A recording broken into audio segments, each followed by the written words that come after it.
welcome to our first European Dakila podcast interview. My name is Mateusz Verbic, and today we have Tine Moto, who is European representative for Dakila, and Felipe from United States, representative, and other titles you have. Both welcome, and I'm very happy that you are here. How are you guys doing? Hi, how are you? Thank you for the invitation. As a matter of fact, I'm from Brazil. I'm the current coordinator of the US Dakila group as well as the Portugal group. But I am Brazilian. I am a director of the Dakila ecosystem, and I'm based in Brazil. Okay, and I'm actually Slovenian guy, the member of Dakila Group, starting the activities in the Central Europe. So here we are. Perfect, perfect. Tine, could you start first how you guys met and how did you end up in Dakila? Look, it's a quite amazing story because I went to Brazil to follow my dreams to make a huge business in the huge country where the sun never go down, where will be hot all the time, really. And as I was flat earther years ago, I started to be flat earther. One day, that was early in begin 2018, I think in March. I don't remember exactly. It was in March when you released your Convex Earth documentary. Do you remember, Felipe? It was, I think it was 2018. 2018 in March, more or less. March 2018, we released the documentary here in Brazil. Yes, and on the internet. Yes, of course. And I found this documentary on YouTube, and listen, I was in shock. I was in shock because I watched the documentary. It was amazing. It is amazing. It is well done. And what was for me unusual, that behind the documentary is a group of the people which are scientists, which are all kind of level of the society, and they're Brazilian guys. I didn't know at that time that this movement in Brazil grew a little bit faster than, for example, in Slovenia. And then I start to think, oh my God, they are in one situation that whole world will attack them. They have families, you know, they have jobs, they have social life in Brazil. How will they survive all this, you know, all this pressure, all these attacks? And I start to follow a little bit. You know, the global TV start to attack them, newspapers start to attack them, that they're crazy guys. Probably, I think that they didn't say, but I think that they wanted to say that they are users of cocaine and they're crazy. But normally the reality was far away from this picture which the government powers or newspapers and TV wanted to pass to us common people. So it was really naturally that I decided to enter into contact with Dakila Institute. So when I decided this, it was almost 1 year later. I remember I found the number on the Google. I entered in contact, and some really nice women voice start to speak with me, and I said, listen, I'm the guy from Europe, blah blah blah, and I want to talk with somebody who participated in this documentary. And she said, I can give you only one number, and that is Felipe Castelo Branco. I will give you his number, talk with him. And I said, okay, please. I received the number. and all the rest is already history. I entered in contact with Felipe. Felipe was. Now I need to tell now public. Felipe, also today, I'm really happy, and I feel honored. It means that you, since our first contact, you take a time for me. You start to explain me things first about the flat Earth, but because we are flat Earthers, he changed the story and he started to talk me about Anunnakis, about the history of humanity, about the health which is different, about what we can do, and so many things. But I had luck because I'm really open for this kind of information.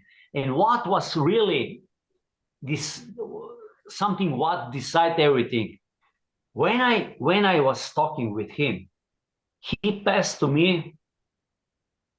I will tell now in Portuguese, tranquilidade. So he called me. Really, I understand and I feel that he told me the truth. You know, so that is my experience in the first step with Dakila Institute. Later on, I visit Institute. I went there. Today, I'm working very close to Luciano and Larissa, and Slovenia know them. They have been in Slovenia already in December, and we are working on a few projects. But all other guys from Dakila are so amazing, so unique that that I'm telling now to you, Felipe, that Mateus and we decide to present all of you step by step. You know, the Europe must know you. The Europe must have a contact, must have information, because Europe sleep already. You know, yes, we need to wake up a lot of people. So that is from my point everything for the first step in this conversation. Please go ahead. Felipe, as I mentioned before we started recording, I watched a lot of your videos, and but I would like to present you today first a little bit about your background. You know, you say you're from Brazil. Before I met you, are also between other titles that you have in Dakila, you're representative for the USA. But please, first let's start with where you're from. You know, how your past came and that part until the Dakila, and then we'll touch Dakila a little bit more in detail. Okay, so my hometown is Rio de Janeiro. I'm from Rio. I was born there. Since I was very young, you know, I was always fascinated with this UFO phenomena, you know, with esoteric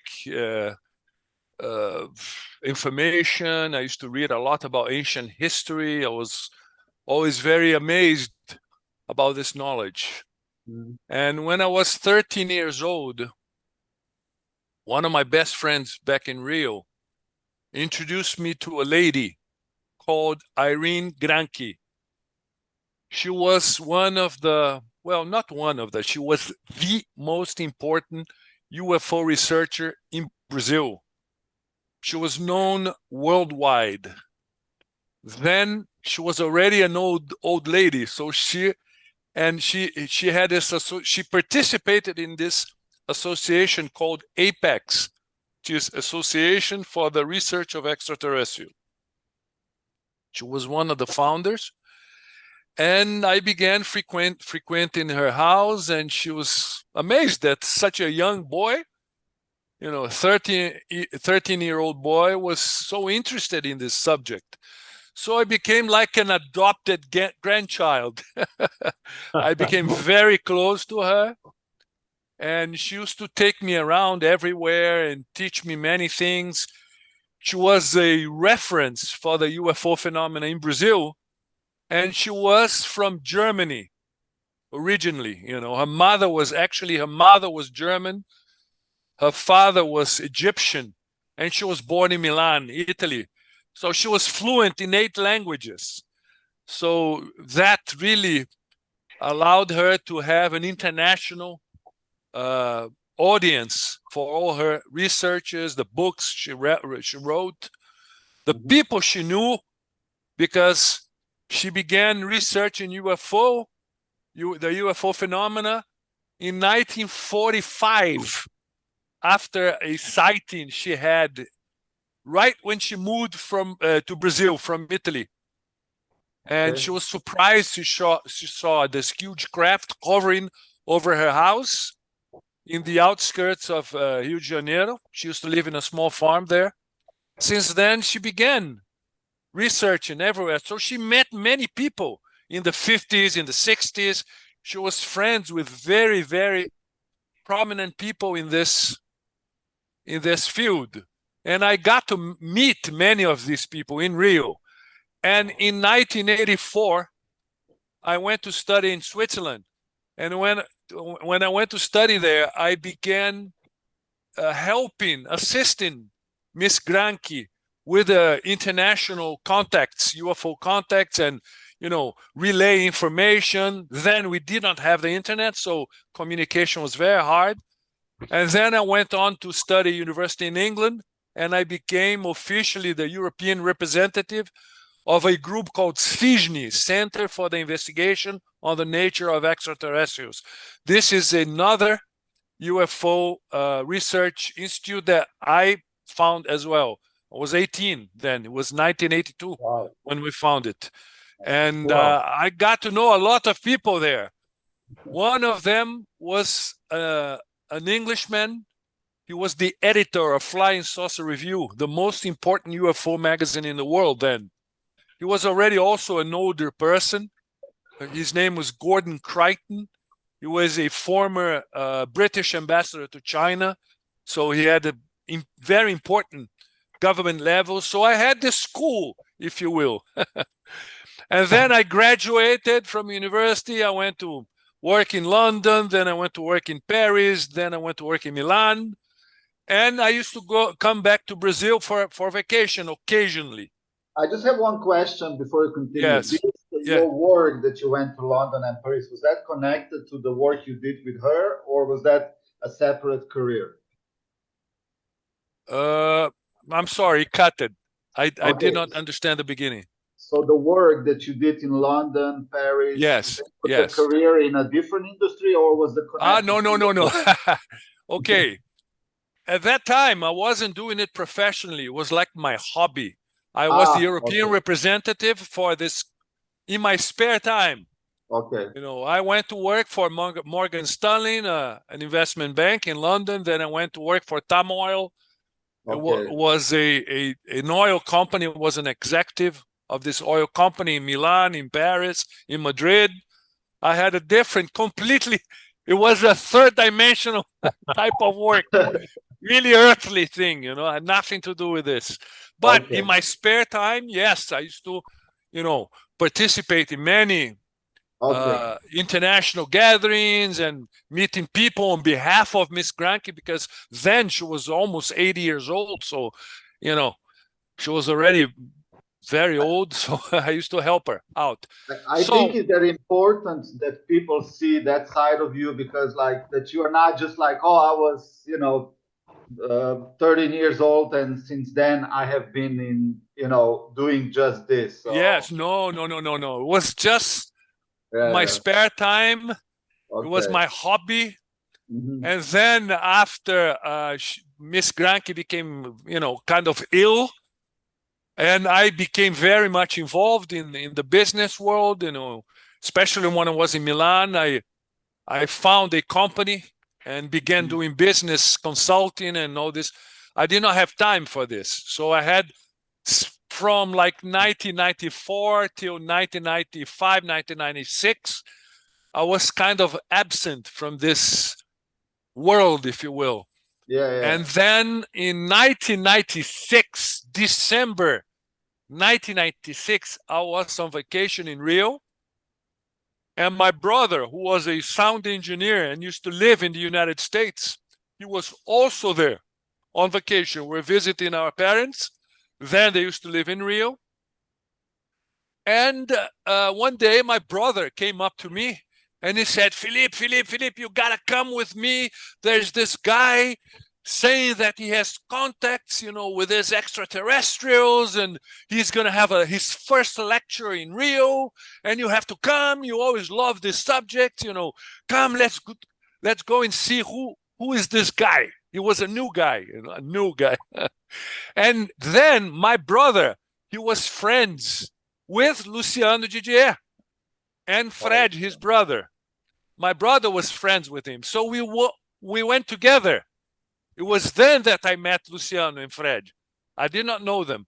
And we met then, and then we participated in the first presentation that Urandir ever gave. Because the partners, as we call the 49 races, instructed him to move to Rio de Janeiro. Urandir is from the countryside of São Paulo. He's from Presidente Venceslau. It's a small town in the countryside of São Paulo, in the state of São Paulo. And the partners instructed him, you're going to start your work in Rio de Janeiro. There you're going to meet, this Urandir told me after, of course, that you're going to meet people that are going to help you to start your mission, if you will. And then we were present in his first presentation. They were allowed like 20 people, 25 people. I heard him for a couple of hours there. I thought I knew something about the subject because I had many years on my back then of experience dealing with, contactees, researchers from all over the world, top level people from all over the world. And I thought I knew something.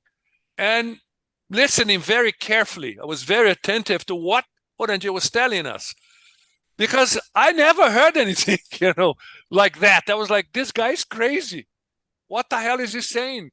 He has absolutely nothing to do with anything I heard before. And I thought I knew some important people, in the subject, in the phenomena, I met many important people. I was like, my God, this guy's crazy. Then at the end of the lecture, he said, now I'm going to show you. And I was like, show what? What is he going to show? And then all of a sudden, a ball of light came out of the ceiling and began flying around our heads. I had an experience a few years back with a very famous Brazilian psychic called Thomas Green Morton. I don't know if you guys know. I don't know if Chini ever heard of him. He was extremely famous in the 80s in Brazil, but very famous. He used to treat top-level government people, important artists. He was focused in healing techniques, with the manipulation of light. And there was this American anthropologist called Gary Richmond that he came to do research with Thomas Green Morton. And Miss Granke, she was a very good friend of Thomas Green Morton. And she asked me, Felipe, come along, let's meet him. And because Gary Richmond, this American anthropologist, is coming to do research on him. So we went to his house. He used to live in the south of Minas Gerais, state adjacent to Rio de Janeiro state. And we went there. So I saw many interesting things. He was manipulating lights, very interesting story. But I have never seen then something like Urandir displayed there. A ball of light flying on our heads, but bigger, like it was the size of a football. And I was like, what the hell is this? What is this thing? I became very curious, very intrigued. And then after the lecture, Urandir approached me and he said, listen, I just moved to Rio. I saw that you were very interested. You asked many questions. Would you like to come to a little office I just rented in Copacabana? I'm going to have the first meeting there. Please come so we talk more. I'll show you more things. And I said, fine, okay.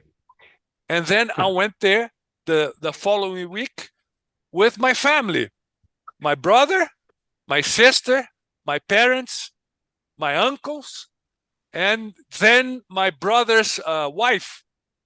ex-wife, actually. Then she was ex-wife, and she was a very important Brazilian artist. She used to do telenovelas and stuff, and she had to go hidden, because she didn't want her to be spotted, by anyone.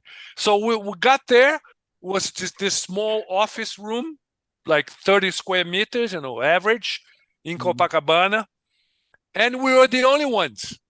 We were the first ones to participate in we used to call it a collective. It was how we called a collective meeting with him, where he used to do energy work with us. So he said, okay, you guys wait here. I'm coming in and I'm going to activate you guys. We had no clue of what it entailed. You're going to activate what? We didn't know. And he didn't really explain. But in a few moments, he entered the room. He was all lit up, fully lit up. I was like, what the hell is this? And I had experience with psychics, and I never seen something like that. I looked at it, I said, of course, I kept quiet. I kept a poker face, in order to, I'm not going to give out anything here, my emotions, nothing. But I was very much intrigued. And he used to come and touch us. And after he touched us, and he was, bear with me, and he was all lit up, and he used to touch us, and then this small light used to, as if it passed this light to our bodies, and this light used to move around our bodies by itself. And then he touched my mother, my father, and my whole, I was the last one. And I was like, my God, there's a trick here. And he had short sleeves, nothing. I touched his hand. He had nothing, no oils, nothing, no products, absolutely nothing. I just could see this glowing light around his body, And then he didn't touch me on my chest. He said, give me your hand. And then I gave him my hand. Then he touched my hand. And he went like this. He scratched like this slightly.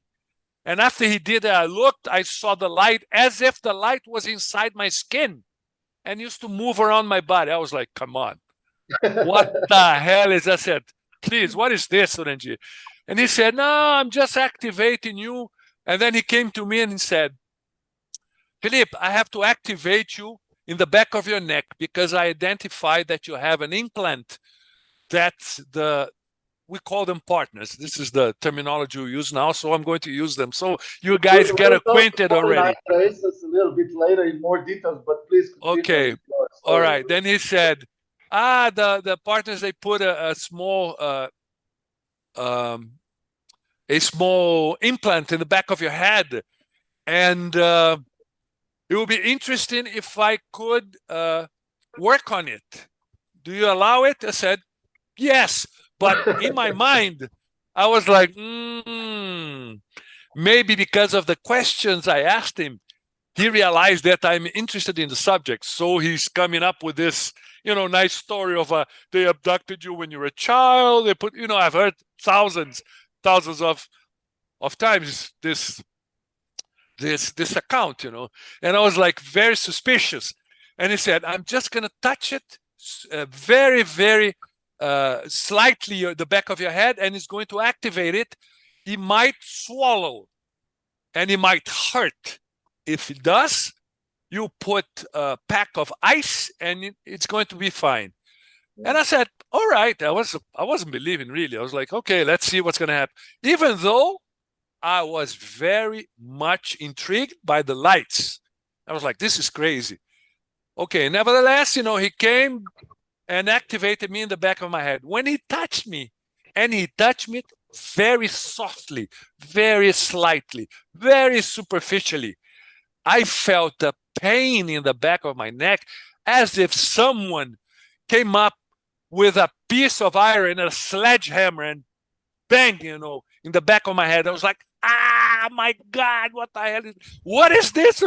No, I just activated it. Don't worry, it's going to come, and it's going to, the pain's going to go away. Yes, in a few seconds, I would say maybe 30, 40 seconds, less than a minute, the pain dissipated. And I was like, okay.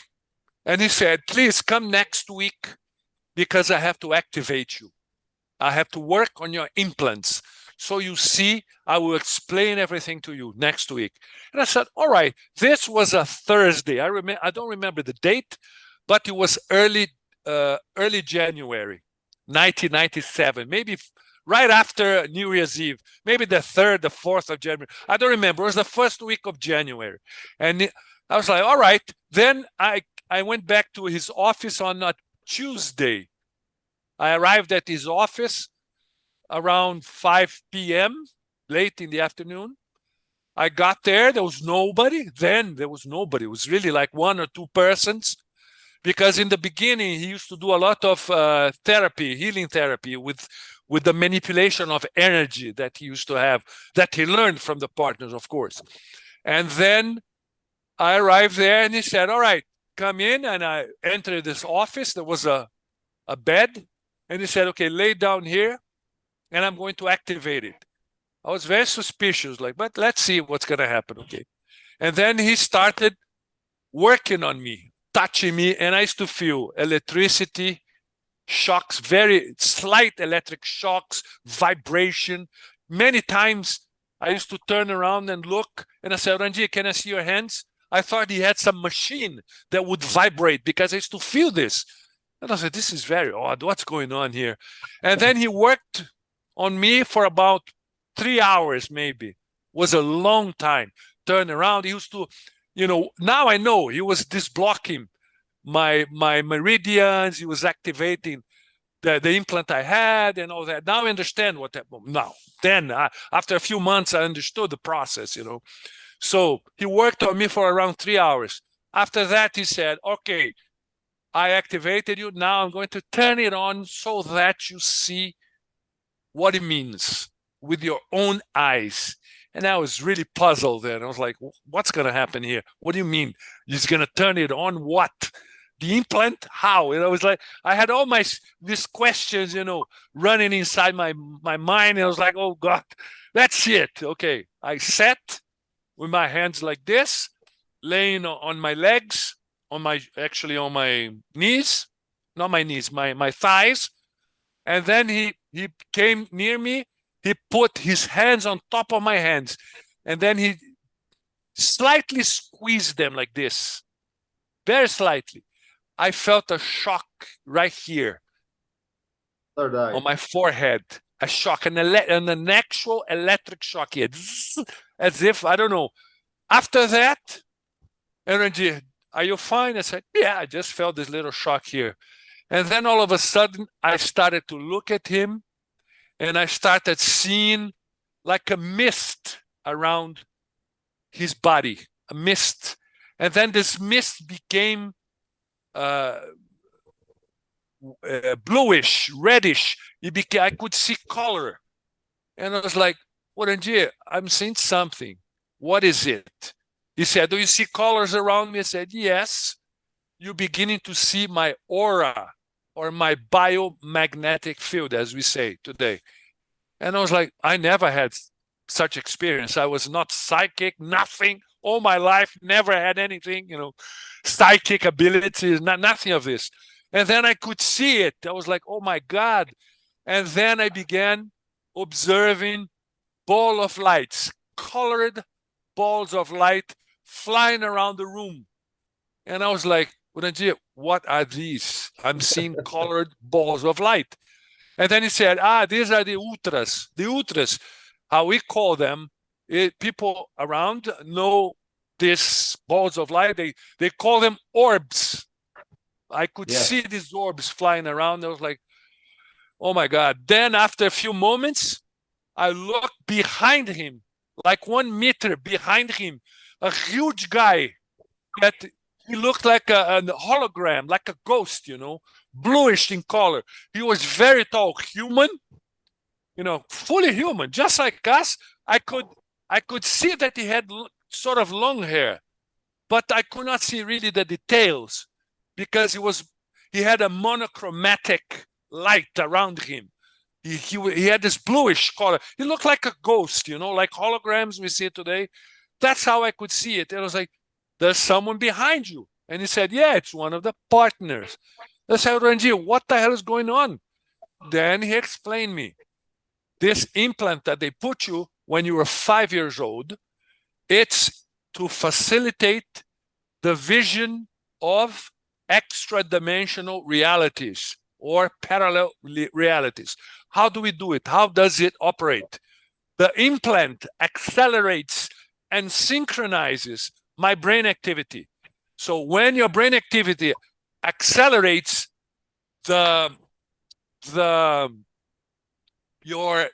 vision expands the band that you can observe, the frequency band that you can observe, it expands. So you can see subtler realities. And then I'll say, but why are you doing that? And he said, you are a very suspicious person. You are very, you're always, asking, and you don't really trust, So I had to do it, to turn you on so that you would see with your own eyes, because I have to train you. You have a very important mission with us, but it's up to you. And I have to work on you every week, and you cannot. Then I used to live in Europe. I used to live in Milan. I had my business. I had family there. And I was like, oh my God. And then he said, you cannot be absent of Brazil for more than 90 days. Otherwise, your vibrational frequency will lower down, and I will not be able to properly activate you, because it's a long activation period. I don't know how long it can be, but that's what I can say. Then I say, Orandir, don't worry about it. Don't worry about it. I'll be here. This was the second week of January. Like 3-4 days after, I went back to Milan. I packed a suitcase, called my partners. I'm leaving everything. Talk to my lawyer. Goodbye. I went to my ex-wife. Here's the key. Here's everything. I'm leaving. Goodbye. I was already planning to leave. So not Europe. Oh, not coming back to Brazil. I was planning to move to either to Dublin, to Ireland, or to the United States. I was already, on a process to sort of get out of this relationship and all that. But, it really shook me in a way, this activation, that I was like, my God, since I was a child, this is what I wanted for me. I'm not going to waste my time. This guy is the one. He's the real deal. I'm going to really bet on it. So I left everything and returned to Brazil. My whole family thought I was crazy. And when I got to Brazil the following week, Urandir had organized the first trip to the farm. My brother had stayed in Brazil. He did not return to the States then. And so he came to the first trip to the Dakila farm. There was no name. There was nothing then. And he came with Luciano, with Fred. They were the ones that came in the first trip. I did not manage to participate because I was moving back to Brazil. But I went in the second one in the end of January. So since then, I've been with Urandir. I participated in everything, since the foundation of Projeto Portal a few months later, and then Dakila a few years earlier. And it's been this January, I completed 26 years with Urandir and the 49 and all that. We'll get to that. We want to present today Dakila first as a company and go into a little bit details more about what are 49 races. But I want to do it because they're like audience here in Europe is like people that we follow Dakila, that we are part of Dakila, and they watch your videos or they do their own research or however. But we wanna get to the audience that they're like, who the fuck are you? I'm sorry. Yes. But like, I understand that. Well, what are you talking about 49 races? What kind of life? Yeah. So we want to take systematic approach to this. So Tine, and I have, and also for you and both of you, so in Dakila, because in Europe we know mostly we're promoting BDM Digital, Kion Cosmetics, and Mr. Bill the candies, right? But actually, the Dakila is a corporation, or let's call it a corporation, but it's a corporation of. It's a holding company, actually. Yeah, It's a holding company today. it's a holding company. Sorry, but it's 19, if I'm correct, 19 companies in this holding company, right? Is that And correct? growing. In the And growing. And growing. So I will just mention, I'm not going to go through all of 19, so I have a list of here, but I'm going to mention a couple of it. And if you can just, each of you, whoever wants it, but I want to just, if you can mention in a couple of sentences what these companies do. Ata na Mao, is that correct pronunciation? No, I didn't no. understand. Help me. Chini, help her because I don't understand. You know the other part which is not Amazon, but it's also protected there on the south. Pantanal. Pantanal No. Trading. No. Okay. Yes. No, my Portuguese pronunciation is so bad that both of you misunderstood me. So, okay, let's go by the. Okay, so we have like. Okay, let's start with like this. 067 wash. Yeah, wash. Why? Wash. Okay. 067 Wash. It's a laundry company found here in Campo Grande. You know. Okay. This is going to be pronounced badly again, but Recanto de Avalon or Avalon. Recanto de Avalon. Recanto Okay. de Avalon. It's the hotel.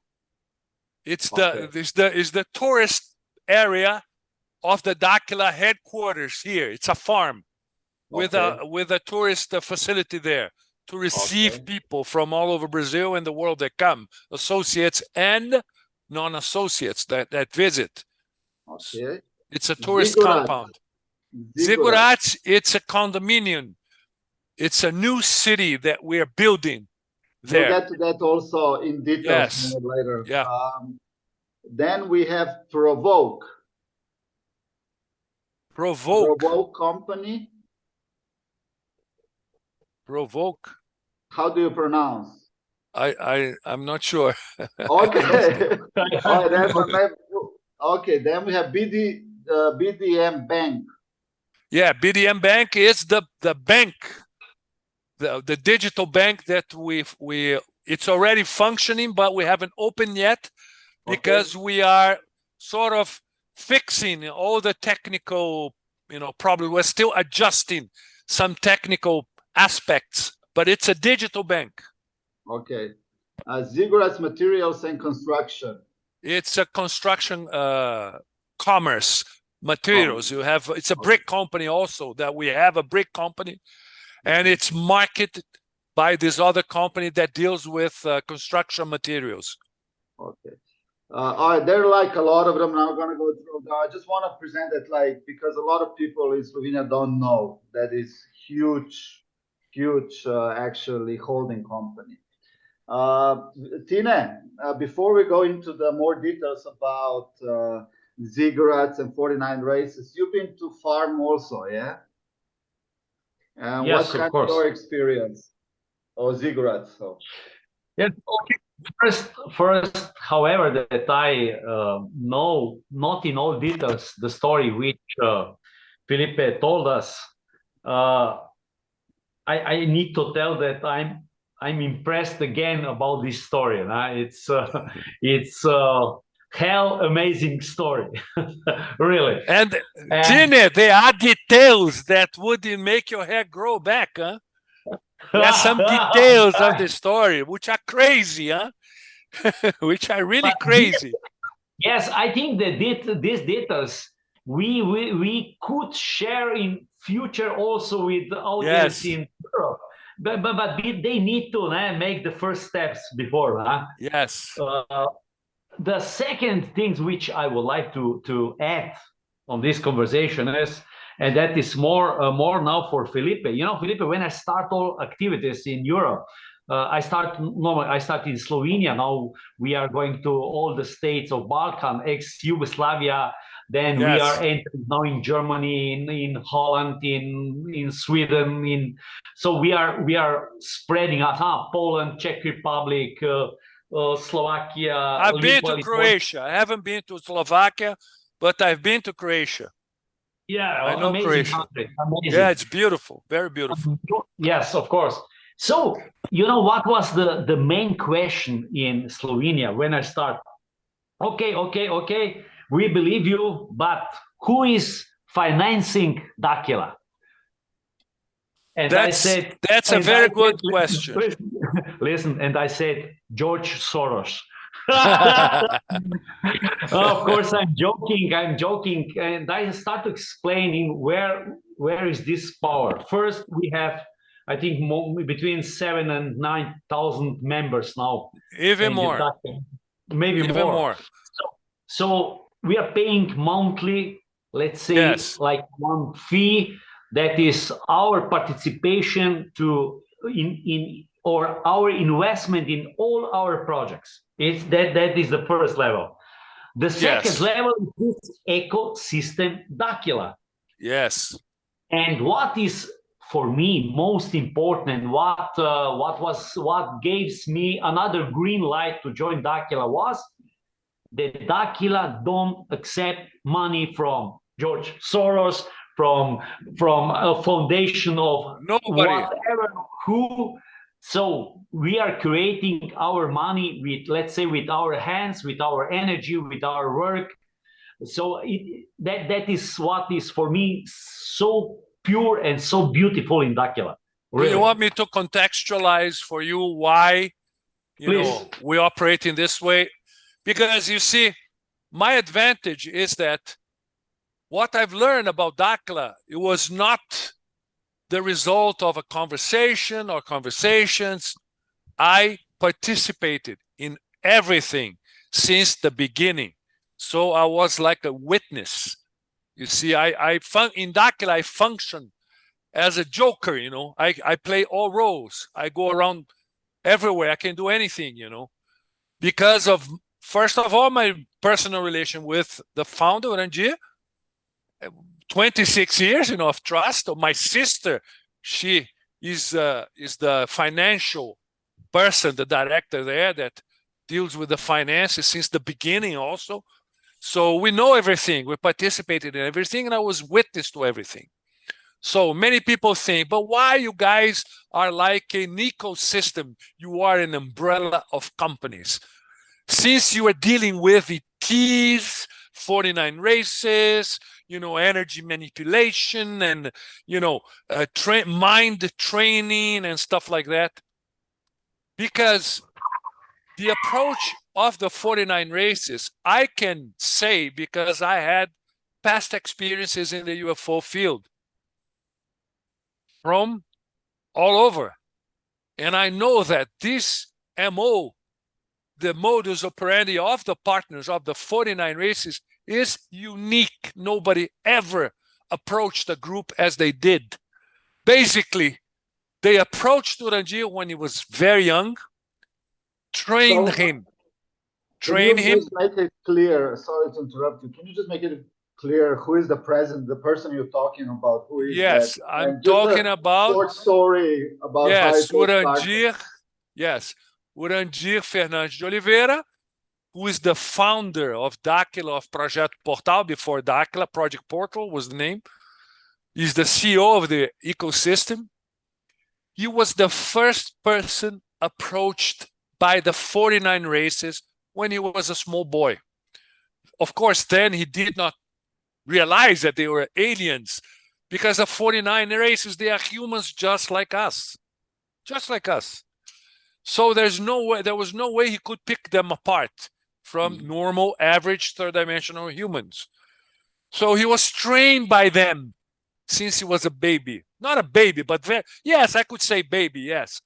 But he doesn't really have recollections when he was a baby, but his mother had. But later on, when he was like a teenager, he began, to sort of interact with them in a more conscious way understanding that they were not from here. And in short, they trained him, okay, in the techniques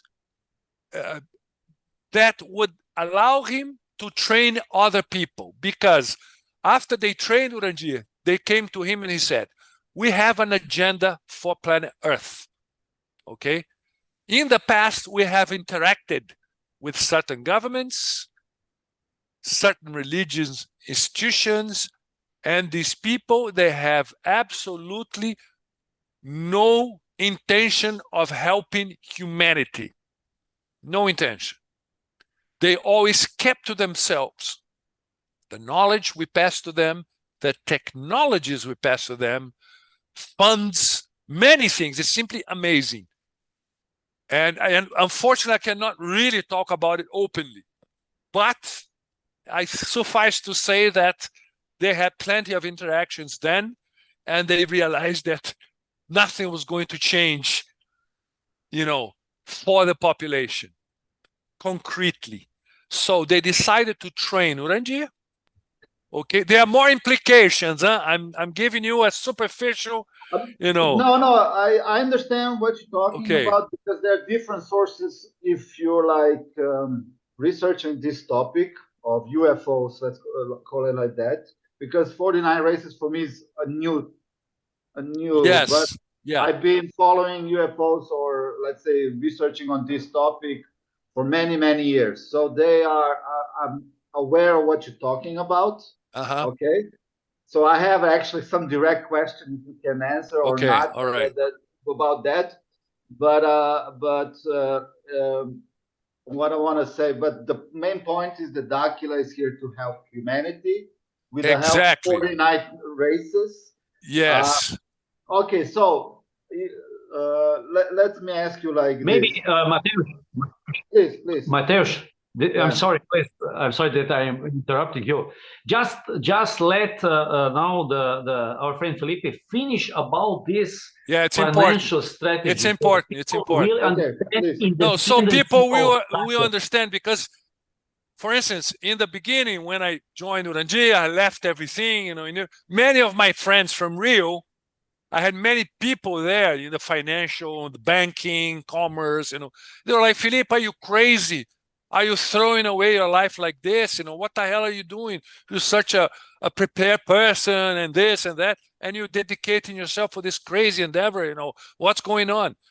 Well, basically, as I was saying, the partners of the 49 races trained Urandir, and they told Urandir, we need a group of people that will be able to talk to us physically, verbally, face to face, as you do, because we have an agenda to change things concretely. And for that, you have to have an independent group that talk to us, that have independent means, that will be able to introduce many things that will benefit humanity.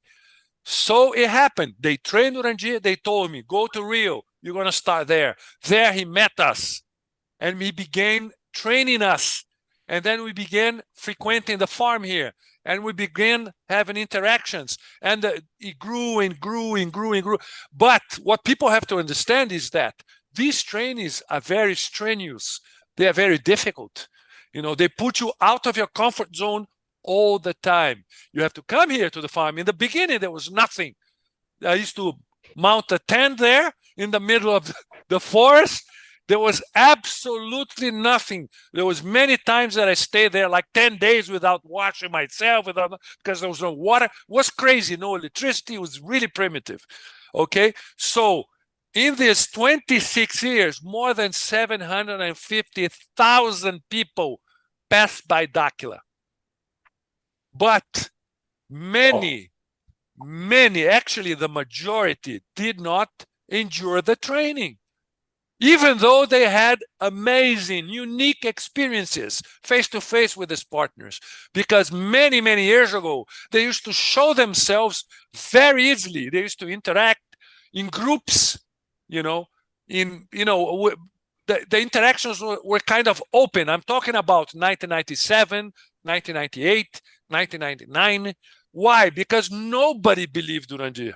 So the partners show themselves physically to us. We had plenty, but many of the people were interested in the phenomena, the beautiful lights, the beautiful ships, the beautiful partners, because they are very beautiful, human beings, from all colors, all sizes, everything. But very few wanted to sort of roll up their sleeves and work.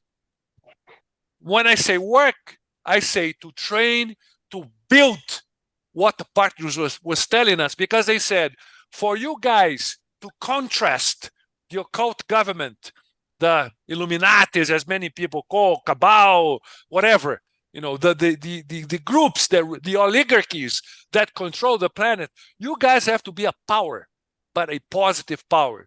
So they began instructing her what to do. You're going to build this, you're going to build now this, you're going to build this company, you're going to build this company. And they used to pass on hidden technologies that would facilitate, that would differentiate our products, how we go about doing business. They taught us many things. And then in 2015, I think 14 or 15, now I'm not really sure the year, one of the partners called me, and Ginny, I think you met him, Olavio. Did you manage to meet Olavio? Yes. Okay, before he passed. Okay, so this was below. He called Olavio and he said, guys, we're going to introduce you with a new system, economic financial system. It's going to change everything. He explained, he stayed a couple of hours explaining us how it really worked. But even though I had the background in finance, I am a political scientist by my formation is political science, but I worked in banks, in multinational companies there in Europe, so I had a background.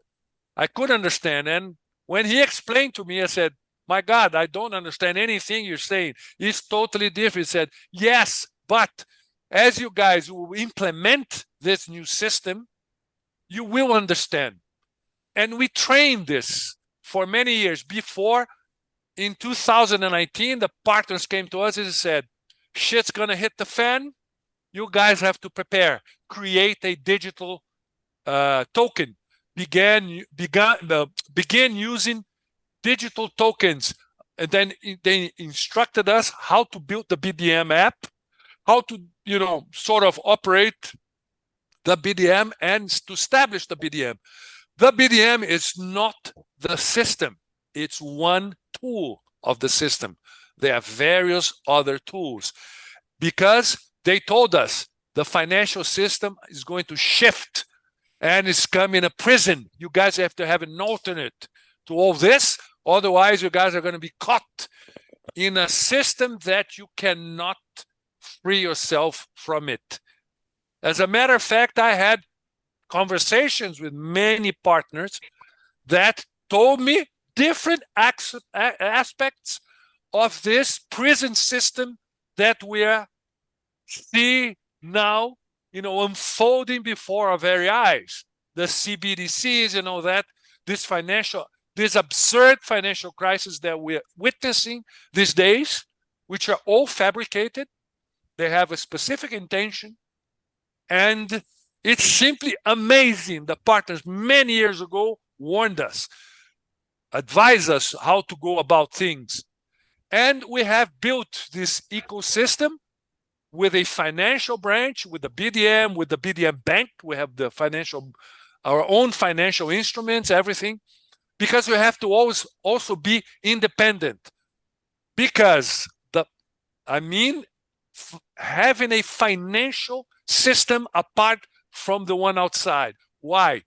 Because the partners promised us to introduce 123 technologies that will revolutionize everything, that will trickle down in benefits for humanity.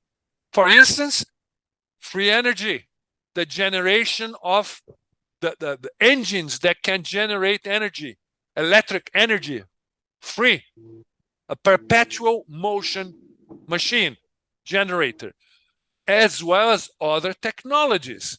we try to introduce some of these technologies. As a matter of fact, we have introduced 12 technologies. They are hidden. Okay, they are hidden. Like the candy, it's one technology. You think you eat in a candy, but there is technology in there to help with your health. Like the clay that has many applications, not only with the Kion, but also, you know, they have hundreds of applications in ceramics. We have, well, I cannot say yet, but our presence in the Emirates, it's going to have many interesting surprises concerning these new technological breakthroughs that we're going to introduce. Many, many, many is going to come through the Emirates. So everything we're doing, we are preparing the disclosure of the 49 races. How? Building concretely, introducing concretely technologies that will benefit the population. We are beginning to also shatter the matrix, this fabricated illusion that we live. The Convex Earth documentary is one of them. We are showing the population, you don't know where you live. Our governments, they lie to us. They systematically lie to us. As a matter of fact, they've been lying to us since ever. Since ever. So, and the funny thing is this, after after we released the documentary here in Brazil, this is what we received, some of us. This is a medal from the Brazilian military. They gave us a medal, you know, awarding us for the amazing documentary that this. And in private conversations with them, they told us there's no curvature. We don't know how Earth really is, but there's no curvature. We're the first independent institute in Brazil, research institute in Brazil, that were invited to go to the Antarctic base of the Brazilian Navy. We've done extensive work there. We've done measurements of the trajectory of the sun. There's no solar system. All you guys have to do is to study the sun analemma, the solar analemma. Just study that. You realize that there's no solar system. It's so ridiculous to prove all this. You have to understand one thing. In Dakila, we don't believe in things. Okay? Our research, it's not the product of an act of faith. It's not. It's the result of empirical research, experiments, scientific experiments. You know, people get very mad with us. Oh, the convex Earth is crazy, crazy, crazy. Because Urangi is this, Felipe is that. Yes, but you don't debunk the documentary. Yes. And the funny thing is that on the first week that we released in several languages, in Arabic, in Russian, I was contacted by a group of scientists from the Russian Academy of Science. And they were very, very much surprised to see that we did the same experiment they did. It's the laser experiment on Lake Titicaca, that we shot the laser one side to the other, and there's no proof that there's no curvature. They did the same experiment, but in a better place. They did it in the Baikal Lake, a lot bigger. Yeah, the huge lake. Yes, it's the biggest in the world. Sweetwater lake in the world. And they measured with very powerful lasers that they developed. And they proved there's no curvature. We're doing the same thing here. And I asked, are you guys going to disclose? We are waiting for the correct atmosphere, environment, political environment to disclose it. Nevertheless, we have the support of Putin. We are doing it with the support of Putin. What I would like to ask you, if you can talk a little bit about the story when you received the phone call from this billionaire from Russia, which started to talk with you and with the people from the Dakila. Can you tell us a little bit about this? Felipe, we can't hear you. Felipe, hello? you're mute. Okay. Yes, Hello? no, it's okay. Okay. Okay, now we Yes. So I cannot name names because he's an Yes, of course. international figure. Okay. I don't know him personally. He was a friend of a friend. There's a person in Dakila, very well connected internationally. He or she has been in Dakila for many, many years. And she's an international figure, and she knew this guy. And she asked me, Felipe, this guy would like to talk to you. I said, all right. I talked to him. He was in São Paulo then. And he called me. He had a video call with me from São Paulo. He was from Russia. All I can say that he was Russian. And I was supposed to talk to him for like an hour. We started talking around 7 p.m., 7 in the night. And we finished talking almost at 6 o'clock in the morning of the other day. The guy, he didn't want to stop. In the beginning, he was asking many questions. But after a while, he began to tell me his experiences. I realized that the guy knew what he was talking about. He had past contacts. He told me many things. He, as I understood, he was in the circle near Putin. You know, he told me many, many things. So it's sort of delicate. I cannot say who, what, nothing. But what I can say is that the Russians, they know a lot. They know a lot. They know about the fake moon landing. They know it. And I also have channels in NASA that told me as well. They never went there. They cannot pass the Van Allen belt. Nothing that breathes can pass. Only a robot or a remote rocket. Nevertheless, the Earth system, as we call it, is completely different, okay? And a rocket, okay, a rocket cannot travel in higher heights, you know. Why? Because of the density of the air. You see, the rocket, the fuel rocket will not travel.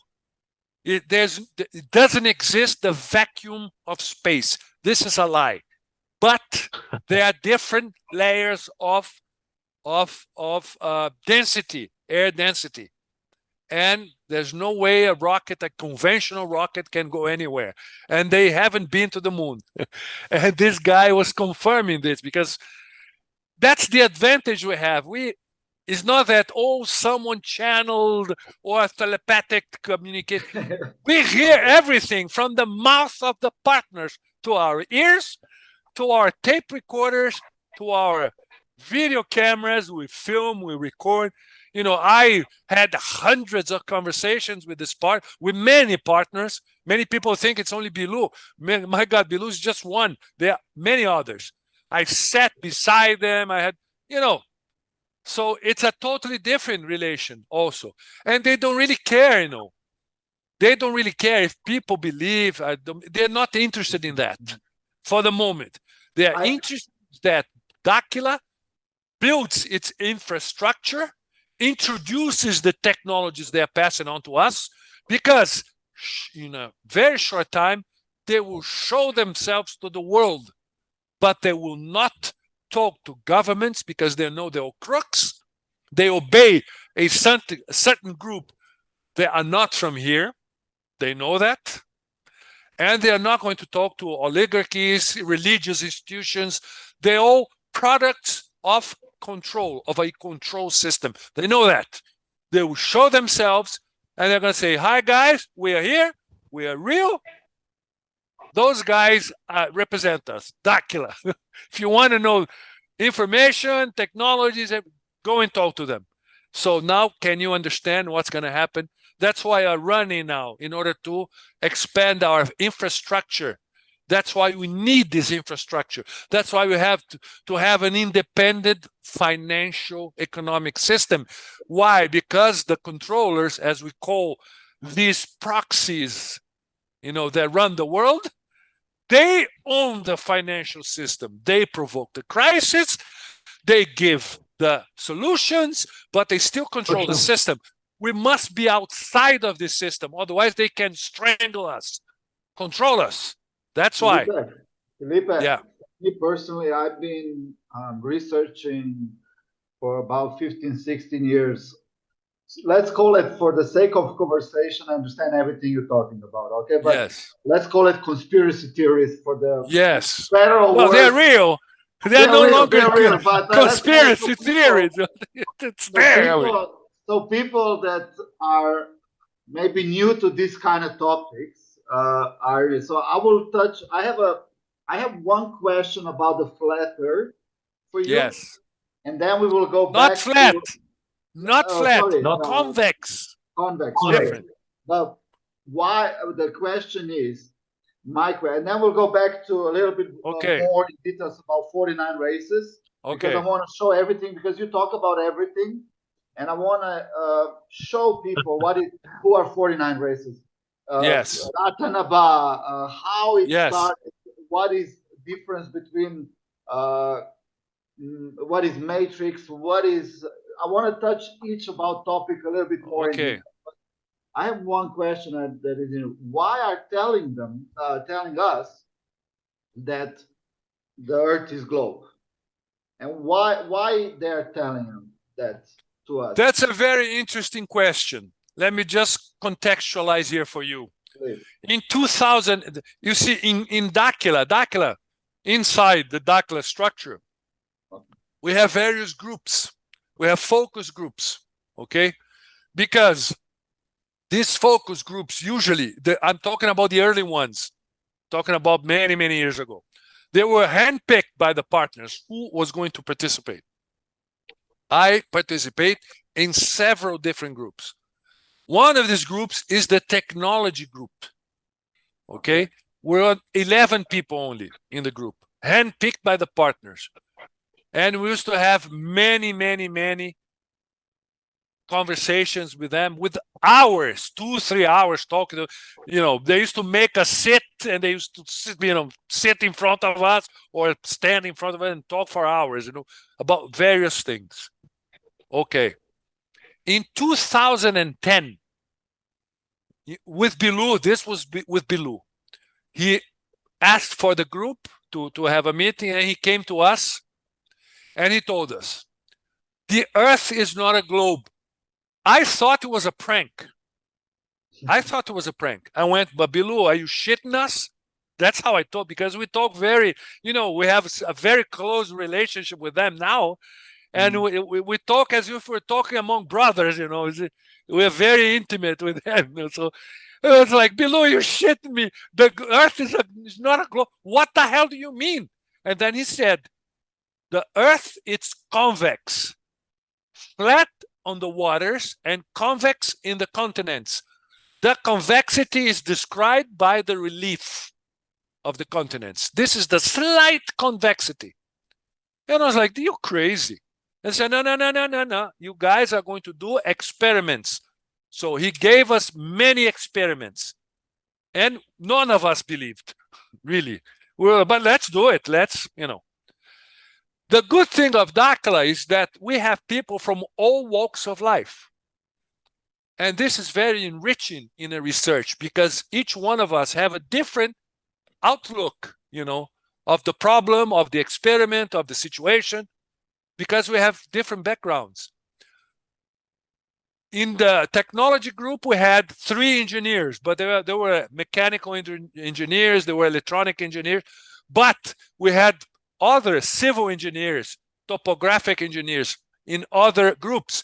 So we invited some of these people and told them, we have to do this experience like this, like this, like this, and like that. And they were like, are you crazy? Are you insane? This is for fantasy. It's more than proved. NASA proved, they have photos, they have this, they have that. This is 2010. For 7 years, because since we had to keep the experiments fully independent, we had to utilize our own funds for all this. So it took many years to do all the research, all the travels. We've been all over the world, all the equipment. By then, we had the assistance also of one Brazilian university, the topographical department of the Federal University of Rio de Janeiro, and there's an agency, a government agency called IAGRO here in Brazil that deals with land measurements, So they had all the top equipment, like total stations and all that. So we started doing all the experiments. I can tell you, by the second experiment, I can tell you that I spent like 3 months without sleeping almost. I was like in a panic state. Because one thing is when you hear now, so that you can sort of understand what we're talking about. We were talking to an ET in front of us, verbally, face to face, physically. The ET tells us that the Earth is not a globe. It's convex in its continents and flat in the waters, and tells us to do the experiments. None of us believed. So you crazy. It's a prank. We're thinking this is a prank. They're testing us. And when we did the experiments, we were like, there's no curvature. There's no curvature. You see what I mean? When you do the research, you had the full conviction, of what you just experimented with, It's different when it's an act of faith, when someone tells you and I believe. It's different when you do the research, you do the empirical research, you see it, my God. You're like, it really affects you. It shattered something inside me that changed my outlook to the world. It's funny. It's really strange. It's almost magical, even though I do not like to use this word. It's not a proper word, but as if, the veils of Maya comes down. It's crazy. You see the world in a completely different way. You begin realizing the lies. Oh no, wait, here it's not really like this. It's not really like that. It's crazy. Yeah. You know what I mean? And after some years, Olavio and I were together with one of the partners. His nickname is Italo. He's a very serious partner. He never jokes. Bilu jokes a lot, but this one is very serious always. And I asked him, Italo, what difference does it make if the world is a globe? It's square, it's flat, it's convex, it's a triangle, it's a bowl. What does it matter? Exactly. What's the difference? His answer was, he was very, very, how can I say? It was very puzzling because he came to me with one phrase only. And he didn't want to expand his answer. He didn't want to elaborate anymore. He just told me, think about what I just said. He came to me and he said, Felipe, the Earth, the globe, Earth is a prison of the mind. That's what he answered me. And I was like, what the hell do you mean? Please expand. And he said, no, this is enough. You understand it. It took me a few months to understand because it changes everything. Everything. I don't know, in your perception also, you become very cunning. You can sort of pinpoint the lies. I'll give you an example. After we released the documentary, it was 2018. I would say that 2019, maybe early 2019 or late 2019. There was this radio program in Brazil, very famous, called Pânico. Maybe Chini knows. Yes, Pânico, I know. you know Pânico? There is the Pânico on YouTube. Okay, they have it like a TV on YouTube. And they had invited a very famous Brazilian scientist. And this guy was a physics professor at Dartmouth University, Ivy League university in the States. Very arrogant. His name is Marcelo Glazer. Very arrogant. And one of the guys must have seen our documentary and asked him, but professor, what about all these theories that the Earth is not a globe? And in his arrogance, But this is ridiculous. It's so easily disproved. You just sit down on the beach, observe the little boat there, you know, sailing away. You're going to see, and he even did like this. You see the boat disappear behind the curvature. Immediately I looked and said, what an idiot.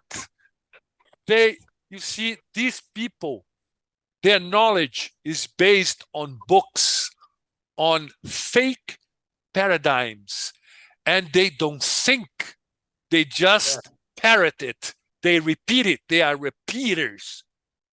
Why I say that? Why I say this with 100% conviction? Because we did this experiment. We were in the beach. We sat there with a telescope, and the boat disappeared behind the curvature. We used to get the telescope. What happened? Did we unbend the earth? Because we can see it. And then we realized after, of course, everywhere I go, I talk to people. I'm very outspoken like this. I'm very curious also. I like to make questions and stuff like that. Once I met this guy on a trip. He was a merchant captain. And I went to the merchant captain and I asked, Captain, how far can you see the beacon? How far can you observe a beacon out in the sea? He said, the powerful ones, 300 kilometers. And then I asked, what about the curvature of the earth? You wouldn't be able to observe a beacon that far away. And he stopped immediately, was like, he didn't know what to say. Every time I fly, most of the 90% of the time when I fly, I like to go to the cabin of the pilot. I ask permission. Can I talk to pilot like this? I'm an airplane buff. Can I go? And they're like, yeah, sure. And I always ask them, we fly level over the oceans, right? Yes. There's no curvature. I can tell you, in the dozens of pilots that I asked, all of them confirmed. Only one tried to dissuade me. No, not really. They're the instruments. I said, come on, don't tell me about the instruments. They're all calibrated, artificially, in the artificial model of you cannot, I'm talking about the analog, and the analog instruments, not the computerized ones. And he went like, he didn't want to say. It's crazy, this. And in 2000, the most amazing one, in 2019, October or November of 2019, I went to Los Angeles. We had a presentation, a Daklia presentation there, a seminar. And I met a guy that I was exchanging emails with. He contacted us because he saw our documentary. He was amazed. When I got there, this guy was an aeronautical engineer of Northrop Grumman. Top guy. He came to me and he said, look at this.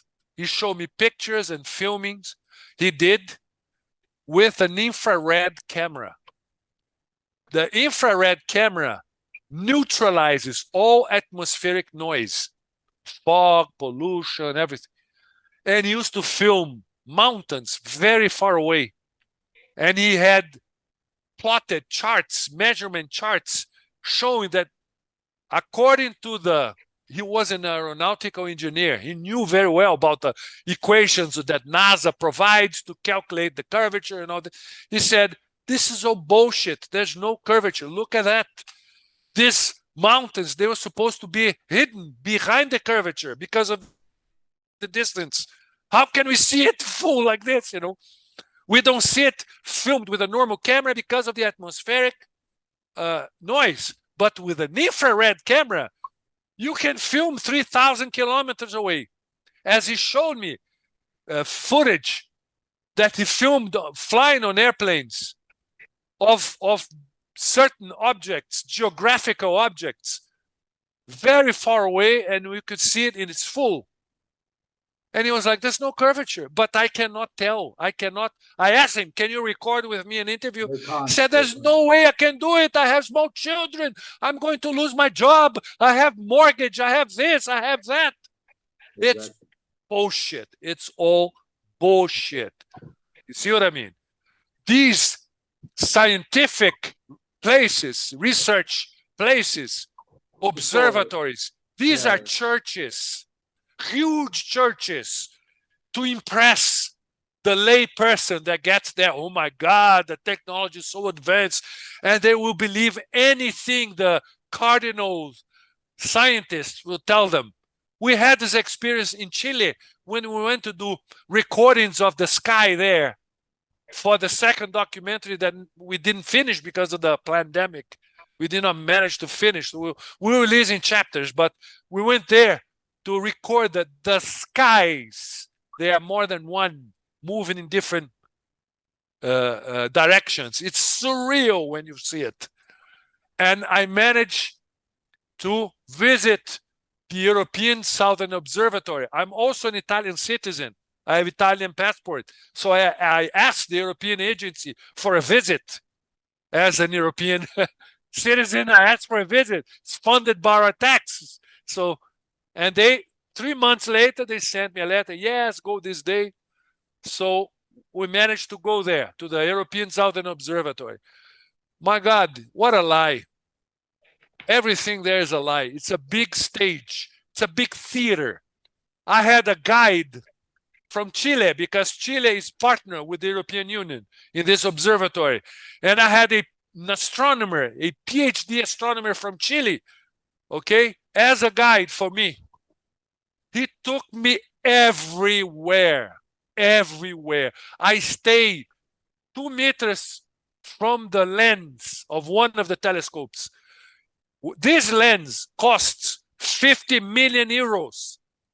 If I had a small little rock, I could throw it in there and destroy it. No guards, nothing. We would walk around everywhere with him. At the end of the tour, the whole day, touring with this guy, he came, I went to him and I said, okay, we have our research institution, we have a small observatory. I'll be very curious to see, have a look in your eyepiece. And he was, oh, there's no eyepiece, it's all computerized. And I said, ours too. We have a computerized telescope.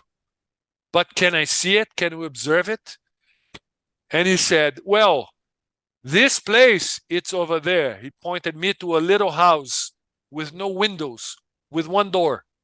And I asked him, can we go there? You took us everywhere, even to the quarters of the scientists that looks like an underground 5-star resort with movie theater, weight room, indoor swimming pool, saunas. My God, the luxury is incredible. Underground. I was like, oh my God, these people are here on vacation. And then I asked him, you took us everywhere. We even went to the headquarters, to the how can I say, the main, the president's meeting room, the place where they run everything, you know, the headquarters of the compound, which is huge. You took us everywhere. You're not going to take us so that we can have a glimpse of the images? And then he said, that's the only place we cannot visit. And I said, what do you mean? You can't visit there? He said, not even me. I cannot go there. Only the senior European scientists have access to that place. I was like, really? Then I was looking at him. He was sort of like, he was like 30, 32 years old, you know. Chile, you know, Chileans, they love Brazilians, you know. So I was like, come on, man, let's say, listen, not even I can go there. Only the senior ones can. And then I looked around like this and I went to him. That's where the Photoshop works, right? They do the Photoshop in there, right? With the images. He went like this to me. He didn't say yet, but he went like, what do you want? With the simple equipment we have, but with the instructions of the partners of where to look, how to observe, how to study, we realized that their bullshit is immense. Immense. It's totally immense. Partners tell us that there are various aspects of our knowledge here on Earth that have developed. Like, for instance, medicine improved. Like 150 years ago, there were no antibiotics, nothing. I mean, people die very quickly, you know. It advanced, others, but they told us, your astronomy is 100% science fiction. Your science do not have a clue of what's out there. There's no space as described by your science. There are no galaxies. There are no million light years. Worlds doesn't exist. They are all attached to the higher layers of your atmosphere. Everything that you see lit up there are close, are not far. I was like, what? So what about outer space? And they tell us, outer space, none of you guys have technology to go out there. Not even the Anunnakis have technology to go out in outspace, just us. I was like, and they told us the Earth system is something completely different. And they've been telling us slowly and gradually, because really, it's surreal about the 9 rings. Yeah, it's a long. Okay, and we'll get to there. We'll get to there. We are still learning. I don't know. Of course. I don't know anything still, you know. The more we learn from the partners, the more we realize that we don't know shit, you know. We're like, my God, we don't know anything. You see what I mean? Okay. I wanna ask you, Tina, you wanna ask, sorry, you wanna ask something or add? Okay, Tina, do you wanna add anything or you wanna ask? Of course. You know, the Felipe is amazing guy. He's telling us the truth, not the stories, the truth, huh?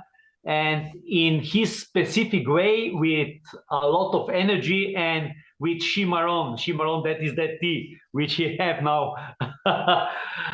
But I would like to tell that you know me, Mateusz, now for a not so long time, but the people who will later on watch this our production, they will remember these same stories which I told them about, for example, about the Chile, about this observatory, about your visit there.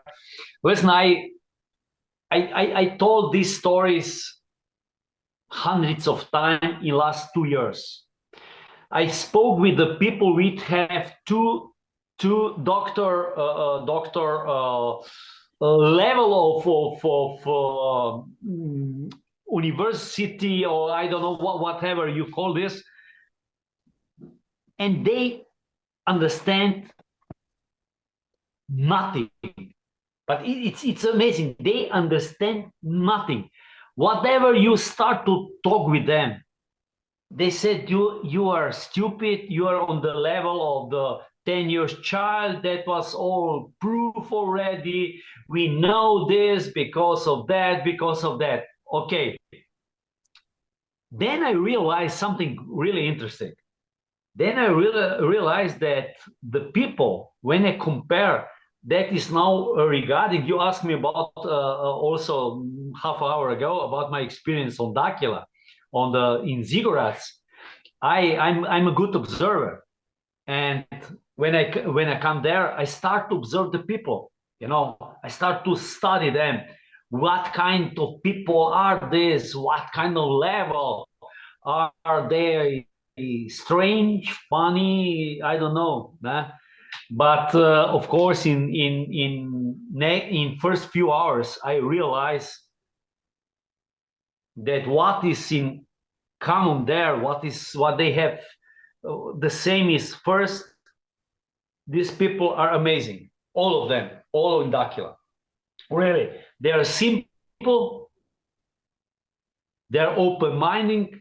They are not believers in that what Felipe tried to explain, and he explained very well, but I will repeat. They don't believe in stories. They believe in the result of their investigation, testing, monitoring, studying, and so on. And this is amazing. When you are there, you feel the magnetic field there, the vortex point which is there, the 90 degrees, and that I will let Felipe explain to this. But when you are there, oh my God, you are like, you know, you feel like Superman in 7 days, because the level of your energy growing up. This is amazing. This is also nothing what is one feeling. That is true. You know, Chile, can I interject everything. here one and thing? When you start to No, just to add, you're talking about the scientists Please, that talk to go you ahead. like this. Just wanted to interject here one thing. Well, I cannot name names, okay? But one of our associates in the United States, it's a senior NASA scientist. Senior NASA scientist.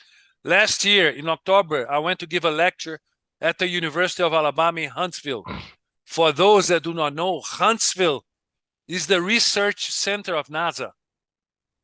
And there were 4 NASA scientists there. And my presentation was from 9 in the morning.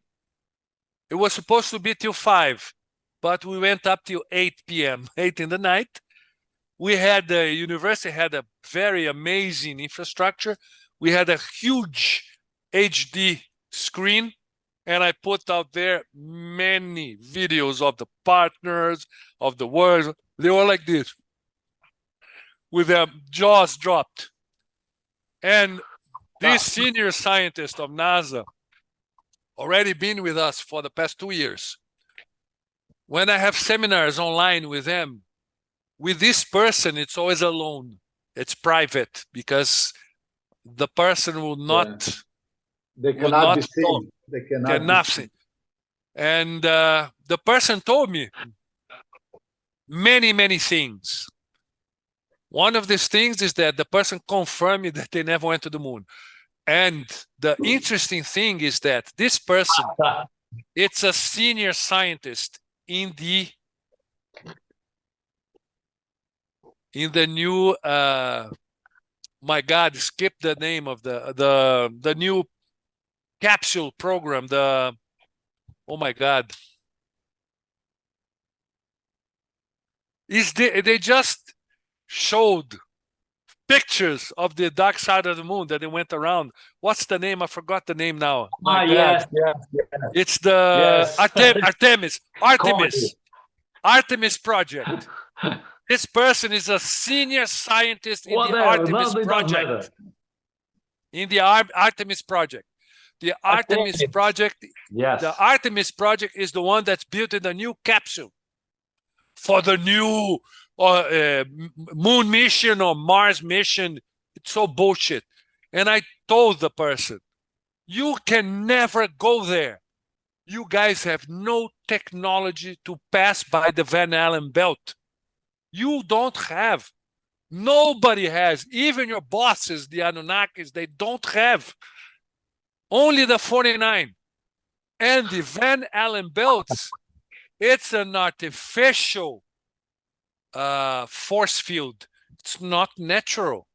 It was put out there by the 49 races to impede the entrance of more Anunnakis or 3 third-dimensional extraterrestrials with bad intentions for the Earth. They sort of isolated it. So, and then the person came to me, yes, what you're saying, yes, it's correct. Now, can your partners help us with technology so that we can build a capsule safe? I said, come on, what are you asking? You crazy? They'll never do that. You guys are working for the bad ones, you know? That's how it is, you know? Felipe, can we take a step back? I have one guy. have one guy in the German group. We have also the, let's say, the Dakila Germany. We started. We have the guy, he's now close to 70. He worked 10 to 15 years for the NASA. And I have waited for this moment that we will make this podcast, and I will show him, because I know that he will open his heart, because I have observed him. He would like to talk, but he's still a little bit shy. They cannot say But he will anything. talk now. Officially, He they will can't talk say now. I know. anything. They can't. No. Yes. Tine, many years ago, in the beginning of Project Portal, Urandi used to tell me one thing that I thought he was crazy. Say, Urandi, what the hell are you talking about? He used to tell me, Felipe, NASA was created to hide the real Earth. I was like, you crazy. Today, I am sure of it. 100% sure. I don't believe. I know. It's true. It's crazy. They hide everything. And in the United States, or not only in the States, in the world, now NASA became synonym of technological excellence and expertise, and it's bullshit. They lie like crazy. Guys, look, I would like to take a step back to explain, because not everybody like us, and you, Felipe, and Tina, for much longer than I do, research these things. We take time in our private lives. Before you became Dakila, you were interested. So I want to reach as much people that don't know shit what we're talking about. So yes. Okay, can we go one back? Can you first explain, in whatever order you want, but connection between 49 races, who they are, what are the difference between maybe other beings or ETs, okay?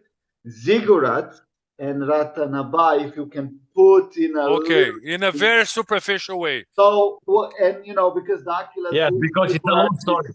Yeah, so maybe we can make a timeline for people, so they maybe, or at least in the time we have today, as much as possible to make a bigger picture. That's a very good question. Now, who are the 49 races? They are 49 human races who have reached a very advanced stage of evolvement. All of them have transmutated. This is our real evolution. Okay? Evolution is not to be born, to grow old, to die, then come back and come back. This is not evolution. Evolution is to be able to accelerate your brain activity. I'm putting in a very simple terms here, so that we can sort of understand. Evolution is to be able to harness your brain activity, to increase it exponentially, therefore accelerating the electrical jump between your cells, and you will consequently accelerate the protons, electrons of your cells that will begin to vibrate faster. We are light densified. You become subtler. You become more light, less matter. This is a basic thing. This has absolutely no spiritual, mystical implications. This is quantum physics, but of course, not of this world. No. So the 49 races, they have achieved this level already. They are 15 billion years ahead of us in technology. Billion, huh? So they're extremely evolved. 49 races, they are races that inhabited various dimensions, different dimensions. We have partners, as we call them, from the 5th dimension, from the 6th, from the 7th, all the way up to the 13th dimension. The 13th dimension is the dimension of the deities, what we call deities, It's a class of beings very advanced, highly advanced. almost like godlike creatures, beings, because of their amazing technology. Their technology, they call it the lilareal science. Unfortunately, in Dakila, some of us use it erroneously, this word. Lilareal science is their technology, okay? So it's the manipulation of light beams, or beams of light. They can manipulate light with their technology. So they are subtler than us, but we can interact with them physically, verbally, face to face, in various stages. That's why we need to endure a very strenuous training so that we can accelerate our brain activity in a synchronized manner and increase the electrical jump of our cells. Therefore, we can somehow meet in between. They lower down. Of course, they can lower down their vibration. They can densify. You see, they say that there are 13 fundaments of nature, okay? There are 13 rules that govern our world and their world as well. They taught us 7 so far, okay?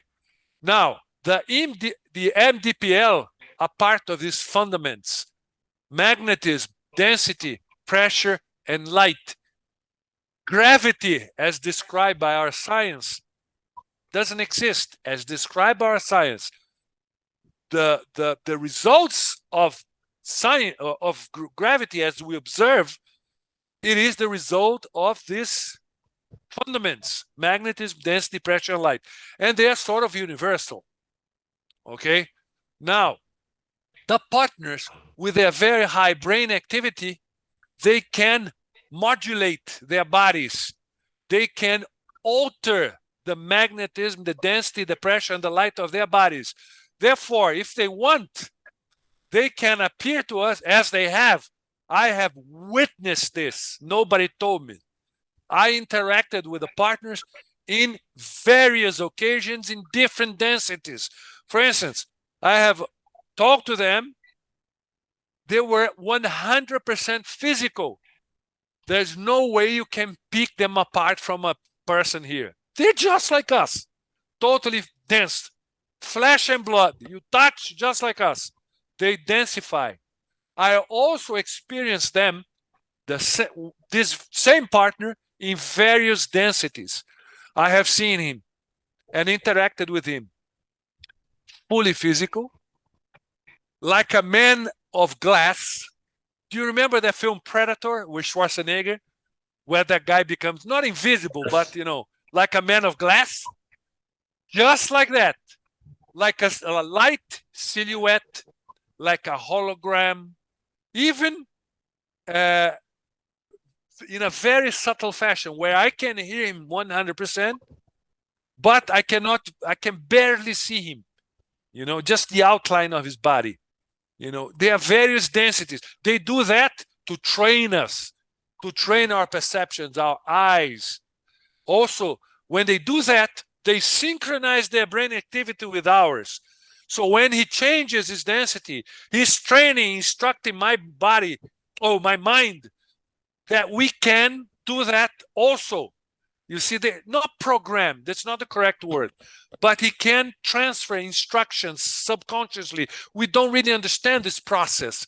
But that's how, they train us also. For instance, there are many times that one of the partners tell us, we're going to train you in teleportation. Look at me. And then he teleports. He appears here, then there, then on top of the tree, instantaneously, like boom, boom, boom, boom. And you're like, oh, great, but what kind of training is that? He said, I am instructing you subconsciously. You are receiving and absorbing this information. Your brain is registering it. That's why, for instance, Chinino, that exercise with that plastic that we go like this? We scratch the plastic and it lights up. Why do we do that? We do that to instruct our brain that we can polarize our aura, our biomagnetic field. We can light up, like Urandia appeared, all lit up. We can do that. but we have to instruct our brain on how to do it. That's why the partners give us these very simple and easy exercises. They are so simple that many people do not believe they work.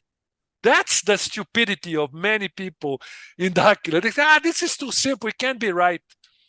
And they don't do it, and they never manage to achieve certain levels of development.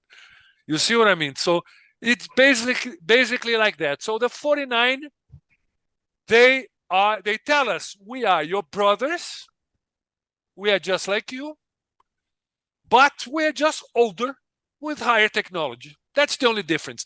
This is another mission that we have, is to tell people, stop with this, listening to this BS accounts of, oh, DTs, they are like angels coming from the sky, they're going to save us, and all this bullshit that serves nothing, that changes nothing. They continue repeating the same little fantasy fable, and nothing changes. Partners, our interaction is very pragmatic, down to earth. When some newbies, are there present in our conversations, they get them and say, but how do you talk to them? Because we're like, come on, below, fuck it, man. We are like this, we talk to them as we talk to our between ourselves, Normally, there's no this old reverence because they're light beams, full of love. This is bullshit. You see what I mean? It changes nothing. You see? This is one of my concerns, because I also received this. I received this mission from them. Not mission, but, this task. This was what, 14 years ago. One of the part was a woman from the 9th dimension. She was from the Antares system, which is not the Antares star that you see. The Antares star that you see in the sky is the projection of her world. And she told me, Felipe, we're sick of this mystical terminology, this mystical concepts. Talk like researchers. You have to tell them that our relationship is pragmatic, it's concrete, it's down to earth. There's no need to all this. This is no good. This is to dupe people, take them for a ride, to make them feel good about themselves, that they are protected by angels of light, that they're going to help them, that they're all like this, and they don't do anything to change anything. We are here to provide you with the tools, with the correct tools, with the correct information, so that you guys change. We can assist you when your sphere of action cannot reach. For instance, there are powers above the global oligarchies that you guys cannot cope with. Then we will interfere. But in the areas where you can do it, you are going to do it. That's why, you see what I mean? We're supposed to build. There are many people that they don't understand why we're building such a big infrastructure, why we're building banks, why we have a digital assets, digital tokens, why they have this, that.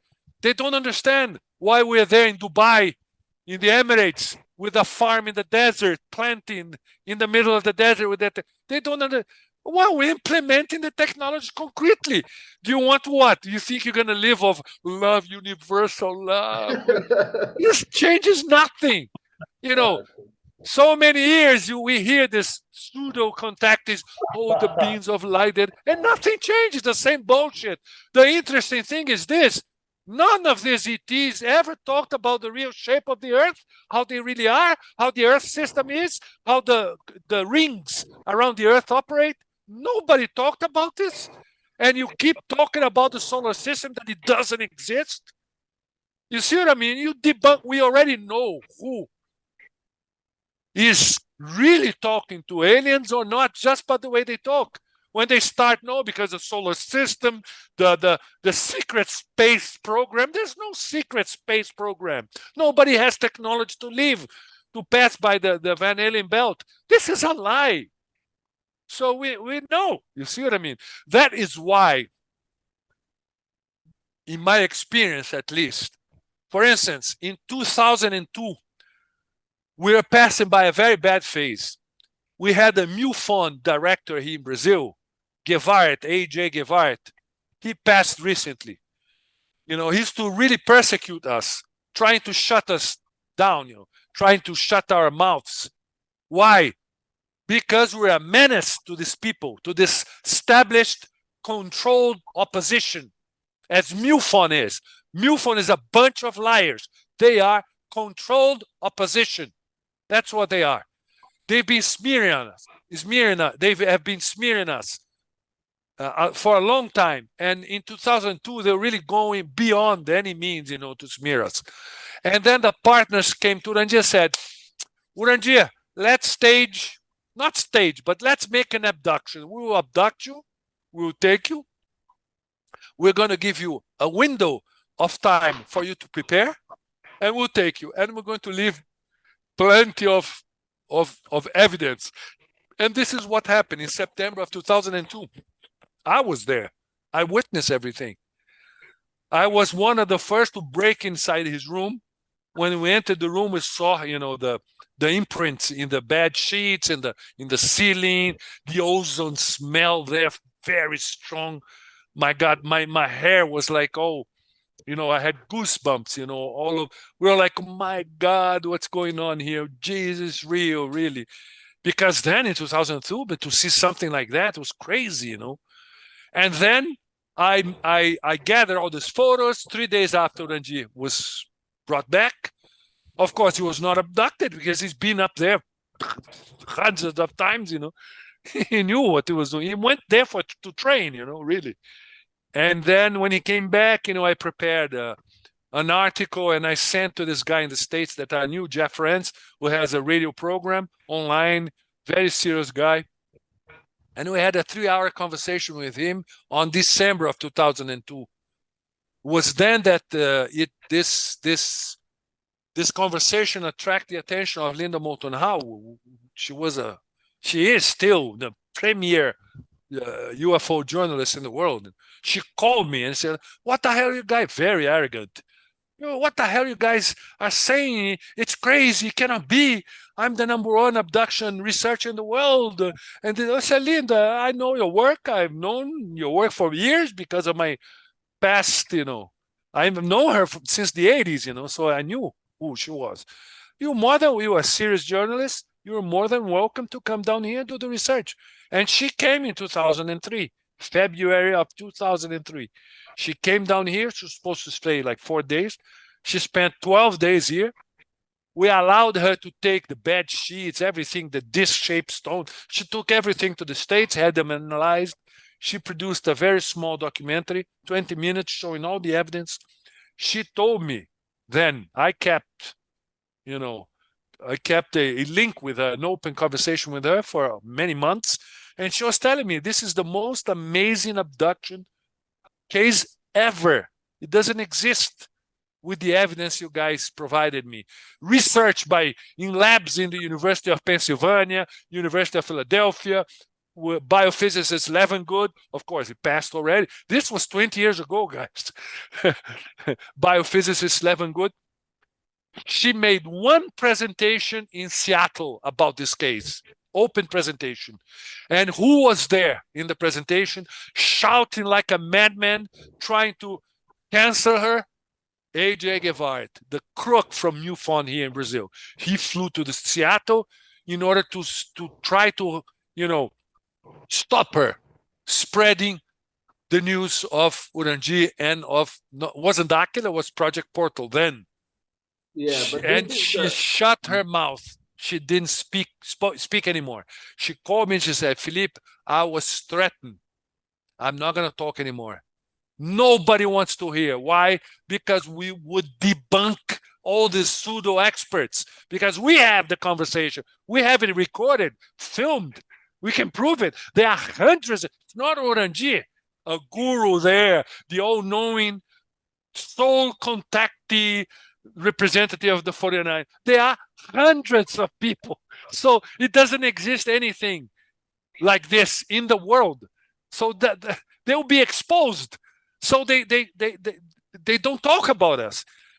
A couple of years ago, I had an interview on YouTube. I had a live with Alan Steinfeld.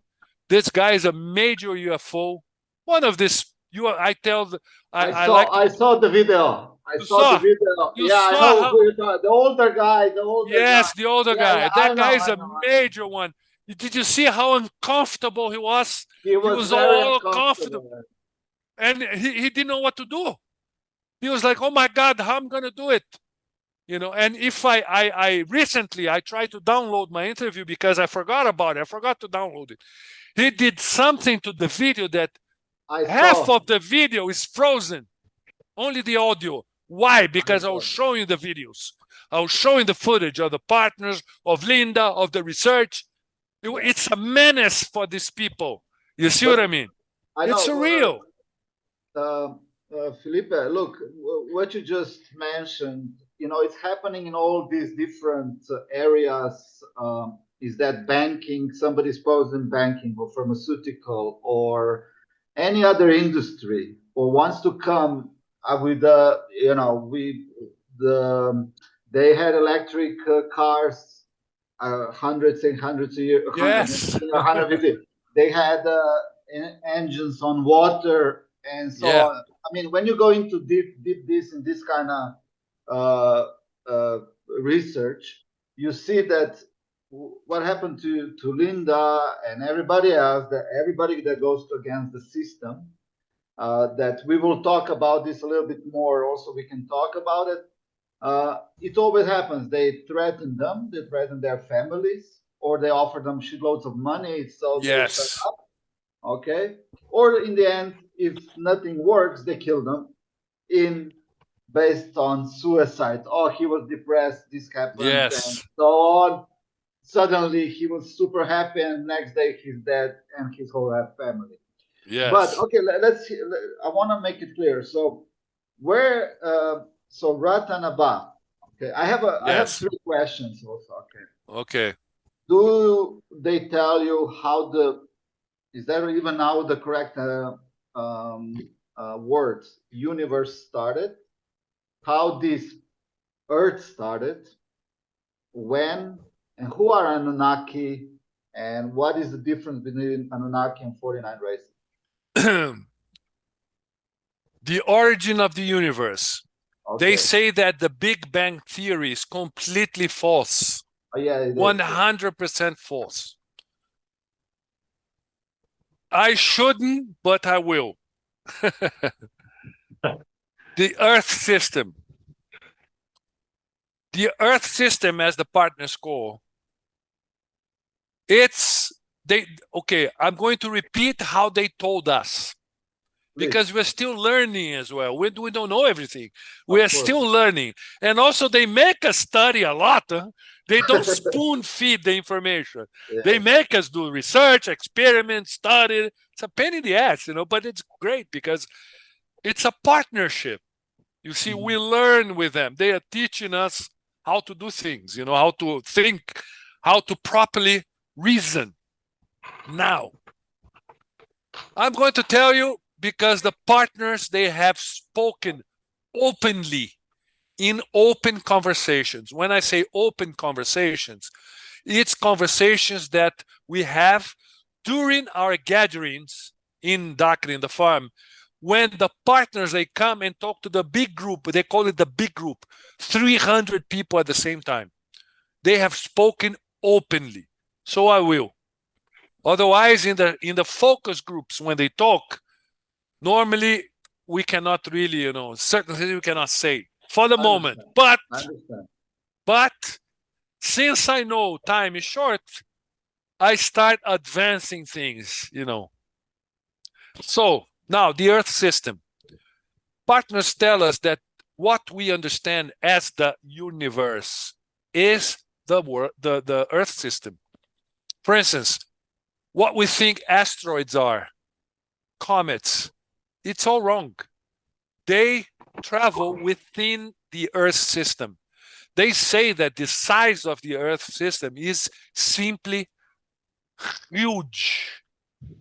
I cannot even say how big it is. I just know that it's like a huge platform with 9 rings. Okay. Not concentric. Below says not that like, not like this. they are not concentric. No, they are Okay. not concentric. Okay. Below says that it looks like a bread basket. One here, one there, one here, one higher, Okay. one lower. Okay. Where we are, the first ring. We are in the first ring. Okay? Many people say, oh, they are the ice wall. The ice wall is not surrounding the first ring.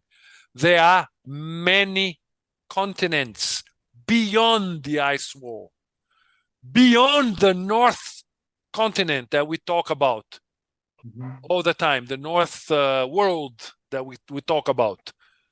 They are beyond this ice wall. There are hundreds of continents with many other human civilizations like us, physical, third dimensional, some slightly more advanced, others a little bit less advanced. You see, there are a plethora of different civilizations, humans, around. This is the first ring. There are other rings.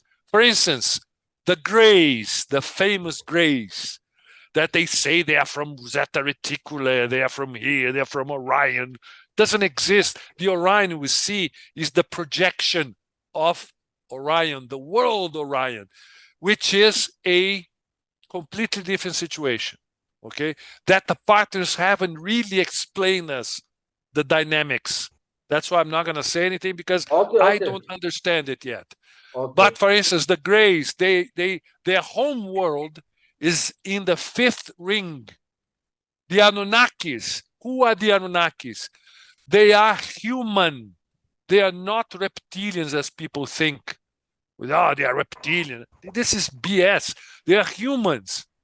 A little bit different than us. They are bigger, stronger, very strong. They have elongated skulls now. They have deformed a little bit. Their original form, they don't have elongated skulls, but they are very big, very tall. They are almost 3 meters tall, 2 meters, 3 meters tall. Very powerful beings.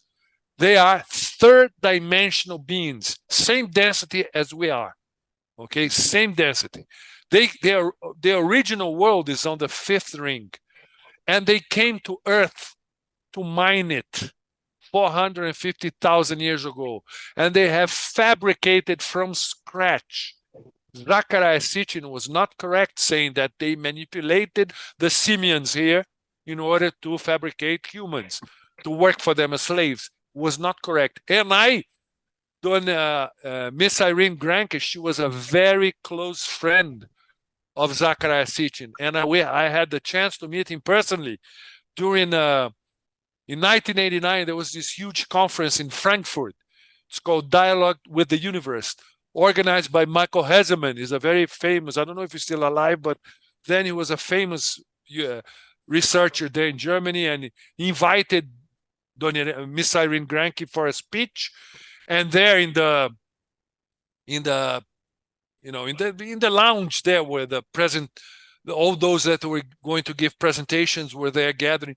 Sitchin he spoke there, and he was there, and Dona Irene went to talk to him, and she was a very good friend of him. And I asked Dona Irene, please do not speak German, because I don't speak German. She was fluent in German. Her mother was German.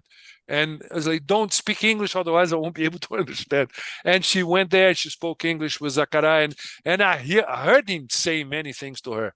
I was just there sitting beside, but listening to the conversation, And I know that Daklia was used by the powers that be in order to write the books he wrote. There are many academic Sumerologists that say, Daklia don't know what he's talking about. He doesn't give the which tablets he got, the information he got. There are more than 200,000 tablets found. There are only 2 countries in the world that have access, England and the United States. Only chosen scientists, linguists have access to the tablets. Nevertheless, they have access to only 1% of the tablets, not even 1,000 tablets, no more than 2,000. I met one a few years ago in Italy. It passed already, unfortunately. Giovanni Pettinato, one of the most important sommeliers in the world from academia. He was a fierce opposer of Sitchin, and I managed to meet him, and I talked to him. I was like, Mr. Pettinato, so why are you against Sitchin? He said, how does he know all the things he wrote? You know, we have no access to that. He was the one that told me the majority of the tablets we've never seen. We have no access, only a few. But I'm sure that he's very well placed and he had access to more tablets. And then a few years later, Linda Moulton Howe told me that she met, and she even spoke on her YouTube channel. She made a video about it. I've seen it. But she had told me many years ago when she went to do an interview with Zecharia Sitchin, she went to his office in New York. Where was his office? Rockefeller Center. She got into his office and was like, oh my God, huge office, luxurious, full of ancient pieces. And how can a professor, a university professor, a scholar have the money to support all that infrastructure? He was in the hands of the Rockefeller.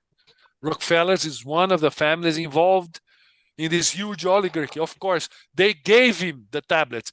Read it, but do not reference them. Just read. So the Earth Chronicles, all the books he wrote, they are based in this knowledge. I'm not saying that is 100% accurate, but it's very interesting and it's a base knowledge to have. It's so important, this knowledge base, that the partners told us to read it. Read it so that you understand when we talk about the Anunnakis. Otherwise, you have no clue. You cannot contextualize what they're saying. You see what I mean? So the Anunnakis, they are a human race, like us, bigger, a little different. They colonized the Earth 450,000 years. And they mine the Earth for gold, not for Nibiru, who's the atmosphere is being destroyed. They need gold to spread. Not for that. They need gold to extend their lives. They extend their lives with gold, with the technology, with the monatomic gold, as well as other proteins, other liquids they prepare that they can live eternally like this. The partners say that the perception that we have, not the perception, I mean, the information, what we are fed, that to be born, to grow old and die is a natural cycle. This is a lie. This is the only place where physical, third-dimensional humans age and die. This is a disease. It happens like this because the Anunnakis manipulated our DNA. They took out 2 genes that shorten our lifespans. We used to live thousands and thousands and thousands of years. We're eternal. And this is in the Genesis, in Bible, when there's a passage there, I think it's Genesis 6, when it says that, God saw that man was bad. I have a question about Bible, okay? Yes. I honestly never read it.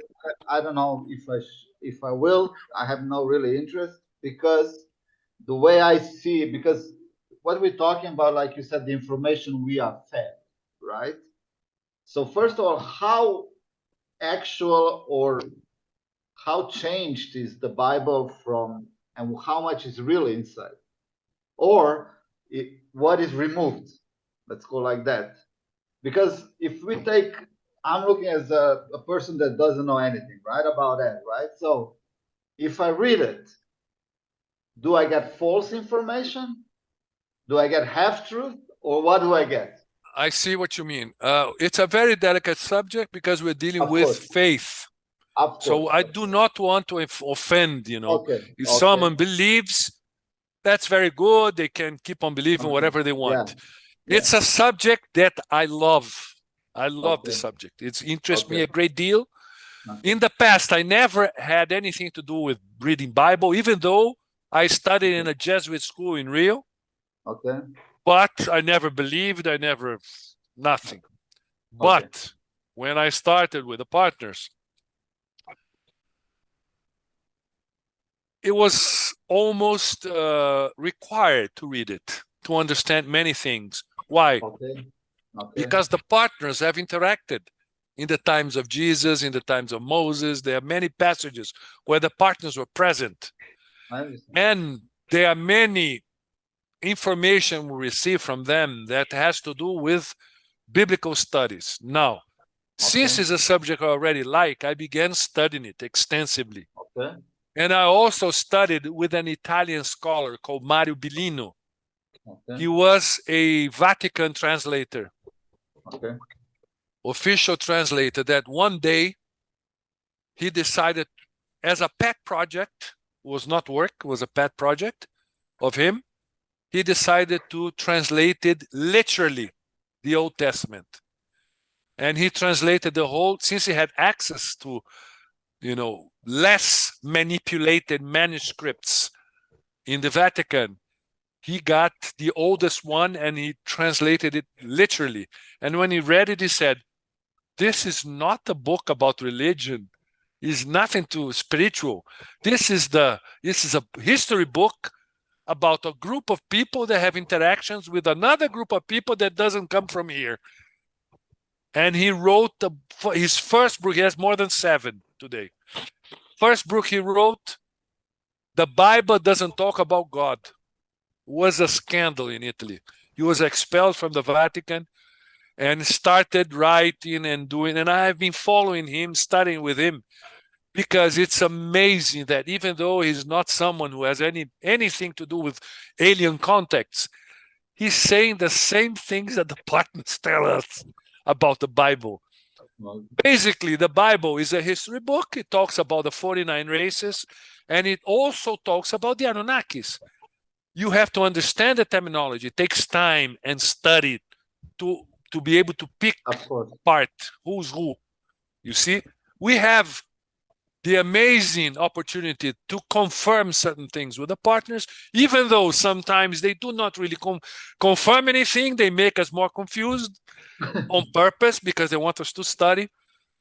Because of this relationship I had with Mauro Bellino, I don't know him personally, but I have studied with him. I've seen many lectures of him.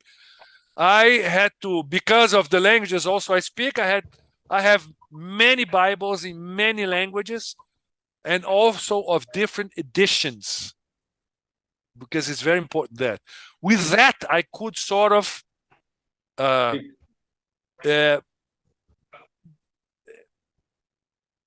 build,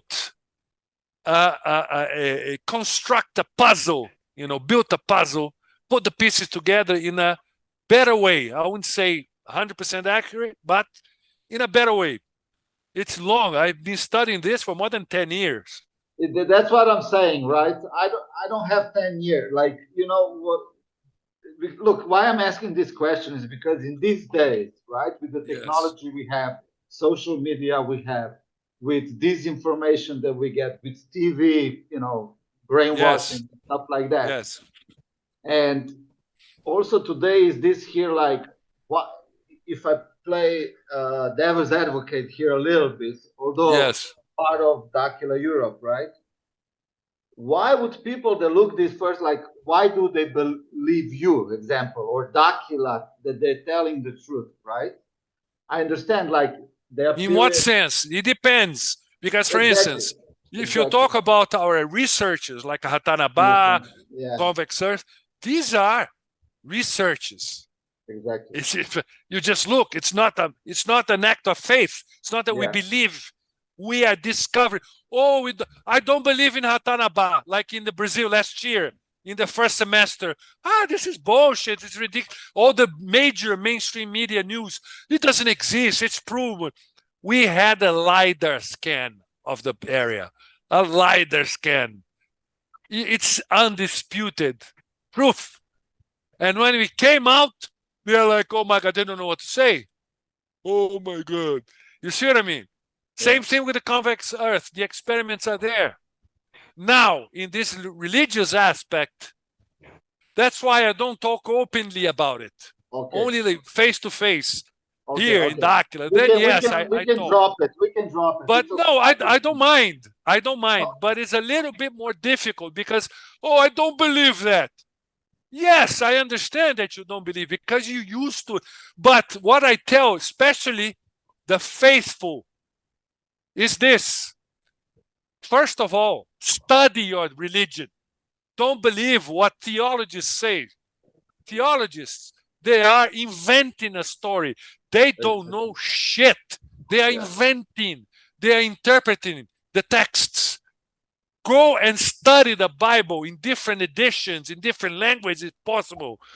Bibles translated from Hebrew text, from Greek text, from Aramaic text. You're going to see it. You're going to begin to realize, what's what really. Study with Professor Bellini, who is a scholar. He's been deconstructing, the Bible in a crazy, amazing way.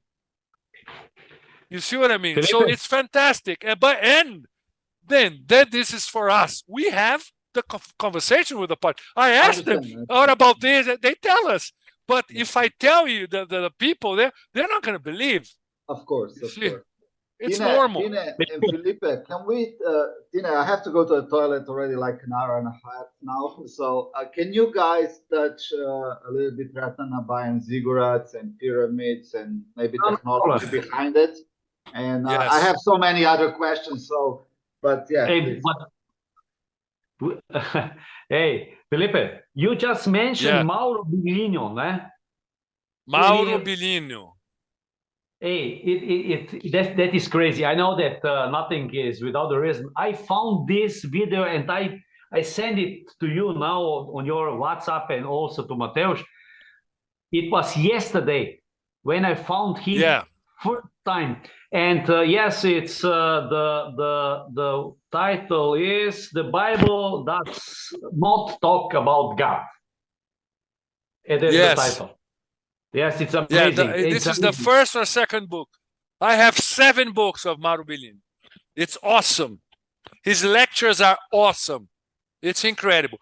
For someone who is interested in learning, to discover what's really all this about, Mauro Bellini is excellent. Nevertheless, if the person is a believer, a faith, it's complicated because belief system, you can believe anything you want. You want to believe the fables of the Bible as told by priests and theologians. That's a fantasy of their minds. It's a thing. You're free to do whatever you want. But if you want to learn more, study with Mauro Bellini and there are other people like him. But Mauro Bellini, for me, is the #1 in the world that have been deconstructing the Bible in a crazy way. The nice thing is that he was an official translator of the Vatican. After he wrote the first book, he was expelled, of course. It was a scandal. They thought they could bury Mauro Bellini. But he's so brilliant. Yes, so brilliant.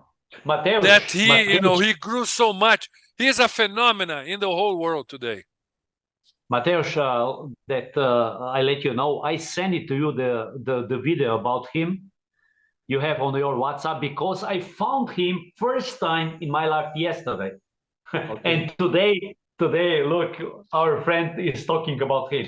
The second observation, I was invited 3 times in one excellent Serbian group about the flat earth, okay? Tražimo krivino,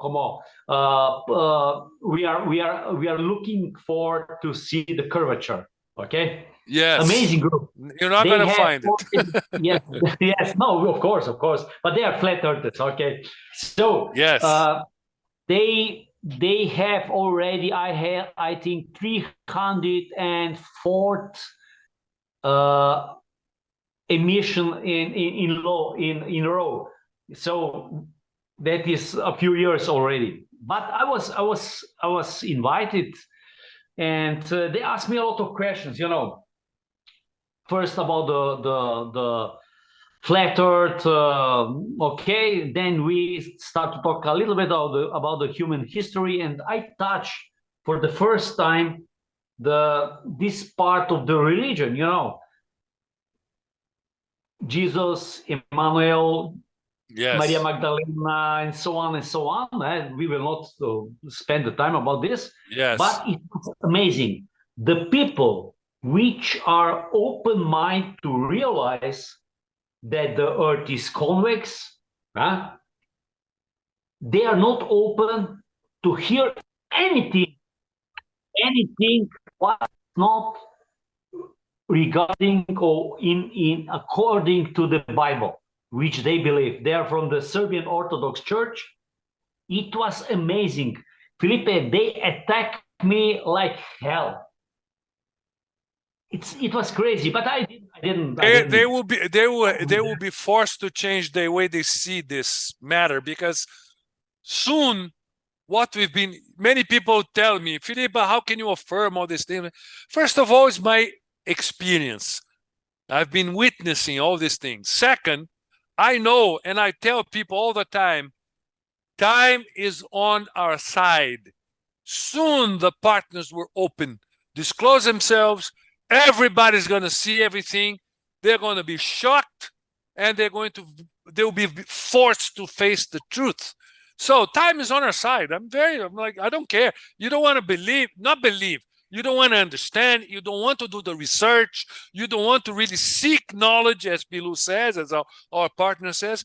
It works for you, because you're going to be confronted with the truth in a short time. So there's no way out here. You see what I mean?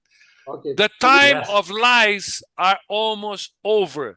You either get used to it or will be forced to get used to it. No, one way or another. You know, once I was talking to one of the partners, huge man, almost 3 meters tall. As a matter of fact, he was even mentioned in the Bible, in Matthew, the Paracletus, you know.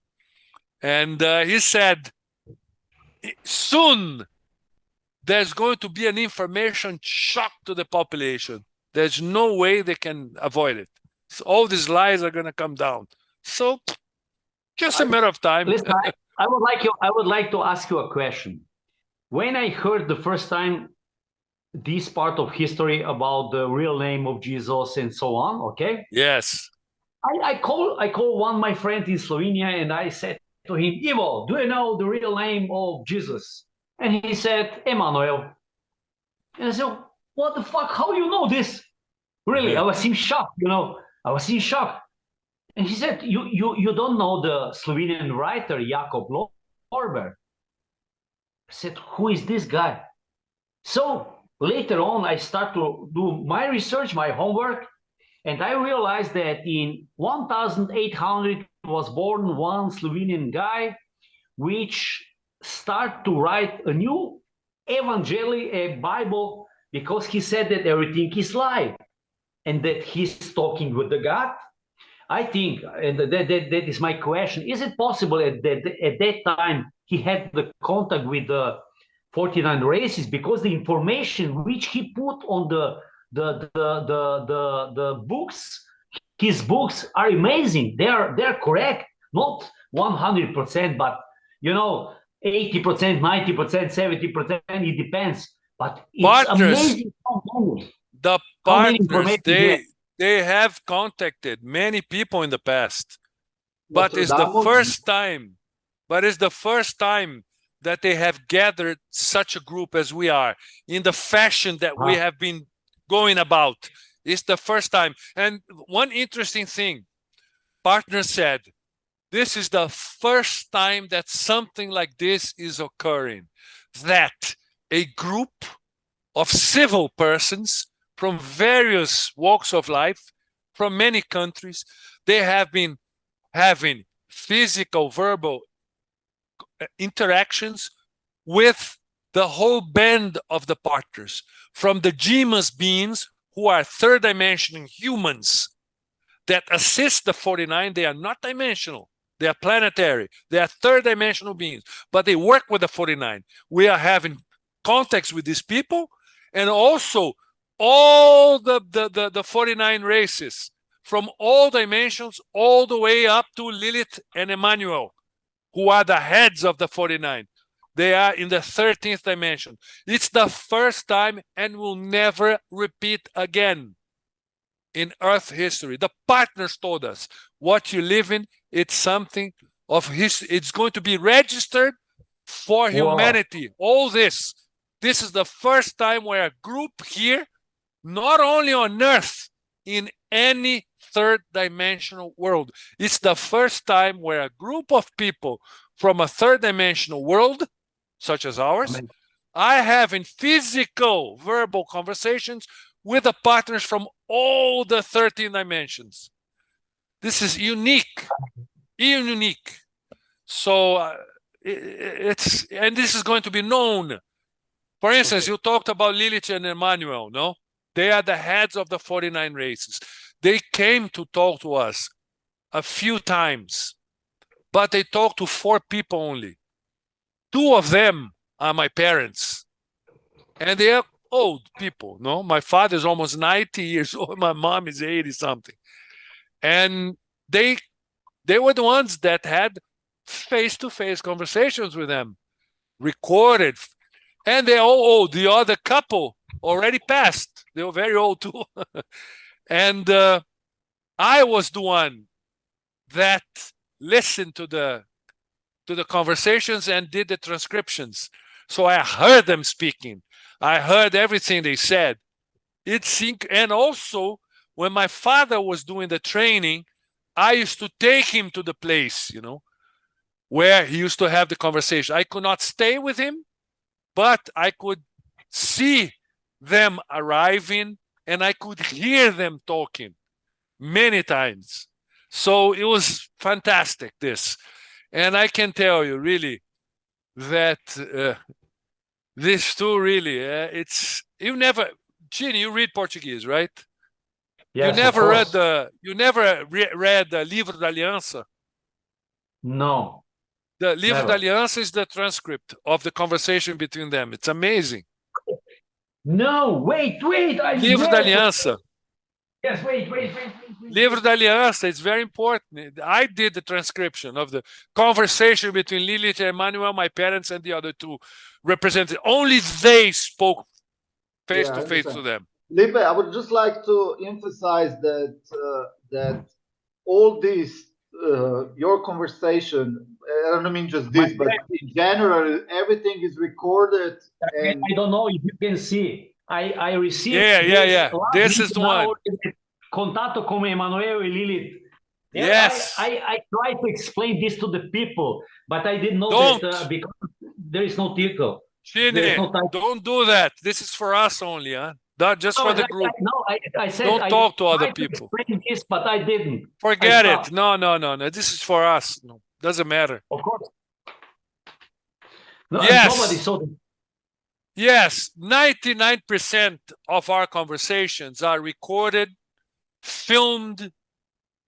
But of course, there are many times that I'm walking. For instance, I'm doing a test. They stop me. Felipe, they call me. I go, do this, that, pa. Then I go and you see, there are many of this. So I don't have time to even though I carry a recorder with me all the time. I understand. It's okay. I just want to say that, like, my point was that, like, for people to know that this is, like we mentioned before, I just want to emphasize that this is, how to say, recorded. This is not something that group of people is making up, but it's like recorded, and at the right time it will be shown. It's even more than that. Okay. It is the first agreement with Urandir and the 49. When the 49 races told Urandir, we want you to train 1,444 people at least to talk to us physically, verbally, face-to-face, as you do. Urandir said, okay, but I have one request. What was it?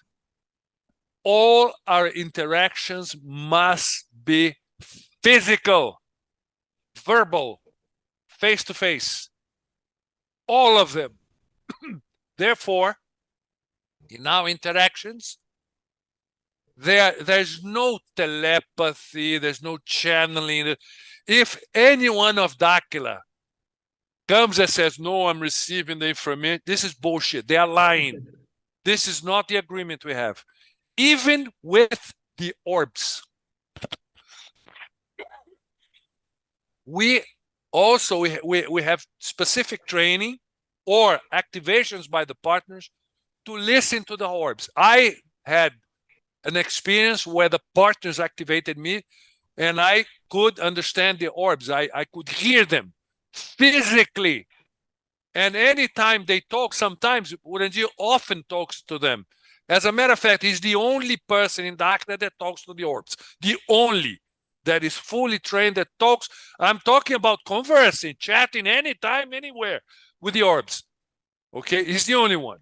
We are still training, but already had a chance to receive this activation from the partners. I had an experience of hearing several orbs talking to me at the same time. I could hear. This is another interesting thing. I could hear feminine voices and masculine voices. And after I asked the partners, well, the orbs are 100% energy. They have 100% energy, beings, fully energy. They have no mass, nothing. The partner said, yes, but they are still men and women. Then they said, polarity is universal. There's no androgyny. If you come and if you happen to have a conversation, or I don't know, a being appear to you who appears to be androgynous in nature, it's not natural. It's a synthetic being. It's a biological robot. Polarity is universal. There's always a female and a male. Even the orbs. When I heard of orbs, I heard women's voice and men's voice. And I was like, oh my God. So polarity is universal. Lilith and Emmanuel, they are at the top. It's a man and a woman. The partners, they do not explain the nature of God to us because they say that it's a very complex thing for us to fathom, you know. However, they tell us that there is a primordial couple, a man and a woman. Even in that level, there's polarity. Polarity is universal. Androgyny is synthetic. It's built. You see what I mean? So it's something incredible, this. And I had this experience, and I was really, something that really touched me, because we frequently hear, oh, I saw this being of light, this angel, the androgynous. In higher realms, there's no more duality, there's no sex, there's no genre. No, there is polarity, positive, negative. It's universal. So this is, I was really shocked to learn that. You see what I mean? So when I hear someone telling me that they talk to this spiritual being that had no sex, they were so evolved, I think to myself, he was talking to a synthetic being, some kind of biological robot made by some gray or Anunnaki, I don't know what. Yeah. They are synthetics around, huh? I have so many questions, and I know we can't go into this. So I would like to ask a direct question. What is matrix? Okay. Yeah. Because with the system of pyramids and the technology, that the main one is in ziggurats. Yes. Is that the way to raise the consciousness, or vibration, or with the vibration, the consciousness of people? They go together. They go, for right? For you to expand your consciousness, your understanding, your awareness, you must augment your brain activity in a synchronized fashion. Otherwise, you become the schizophrenics. They are people with very high brain activity, but they're not synchronized. They're all messed up. That's why they're like that. There's a way to synchronize the channels, you know, with the help of the partners, of course. Okay. The pyramids, the step pyramids, okay, they are quantic machines. They are technologies of the 49. The normal pyramids, they are technology of the Anunnakis. They are two different technologies, okay? Two different. For instance, Egypt. Many people, you see all these Egyptologists, these experts in Egypt, they don't know what they're talking about. They are pure guess.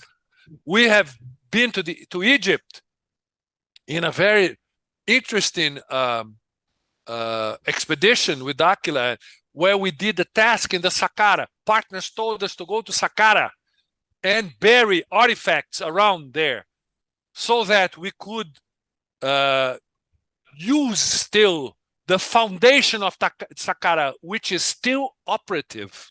It's still working. The steps are sort of messed up, but the steps are to send this energy far. It's like an antenna, you know. The energies, not only one, many energies, different types of energies are generated in the foundation. So the partners told us to make these artifacts. We had to take there, dig a hole and put it in there. And then the partners, with their technology, they would bring the artifacts down 8 meters. And for a specific purpose. It's a long story here, but we use that. Why? Because Saqqara was built by the partners. There are two partners that we talk frequently that they were there. And they told us, Saqqara was built 94,000 years ago by our technology. Recent Egypt, 10,000 years, 12,000 years, is Anunnaki. The ancient Egypt, 30,000, 50, 100, 49. You see the heads, the leaders, the pharaohs, they were 49. That's why they call the Necheru pharaohs. I don't know if you heard about them. They are it's very hard to find information. It's considered mythology because it's the god pharaohs. Isis, Osiris, and Thoth, you know, they were 49 pharaohs. They were 49 with high technology. Oh, Karnak is incredible, is this? The original city built by the civilization, guided by the 49. It's not that the 49 was living there, guided. It's underneath Karnak. That's why they don't dig anymore in Egypt. And they don't dig deeper because they're going to find things there that cannot be explained. So that the narrative then is going to crumble down, you see? It's all a lie. It's all made up. This was debunked in a recent year. You see how important for us to have different eyes. Exactly. Because archaeologists, they're indoctrinated in that bullshit, in that ridiculous story, you know, that they keep on repeating. So there was this journalist called John Anthony West. He was an American journalist. He went to Egypt a few years ago. He passed already. He was an old man already. He went there to Egypt with his wife just as a tourist. When he got there, he looked at it and said, no way. These guys don't know what they're talking about. This is highly sophisticated constructions. There's something here. But as a journalist, what did he do? He didn't go to consult with an archaeologist. He returned to the United States. He went to Boston University, contacted a top world geologist, Dr. Robert Schoch, and took him to Egypt. Check it out. He looked at it. You know, he never thought about the Egypt or, you know, pyramids, Sphinx, nothing of that. Dr. Schoch arrived. He looked at the Sphinx, you know, the enclosure of the Sphinx. He arrived there and said, this is erosion provoked by rain, by water. It's obvious. Any geologist know. But it hasn't rained in Egypt for 15,000 years. How did the rain provoke those erosions, scars, you know? Dr. Shaw said at least 5,000 years raining, doesn't go overnight.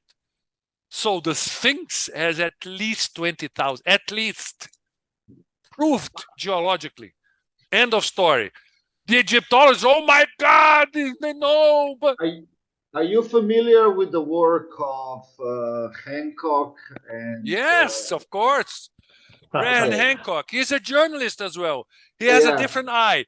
But unfortunately, I don't know. Unfortunately, I don't know if he has been contaminated by the system, because lately he's been telling people, you know, he's frequently in the podcast of Joe Rogan. I watch it every day. I follow him.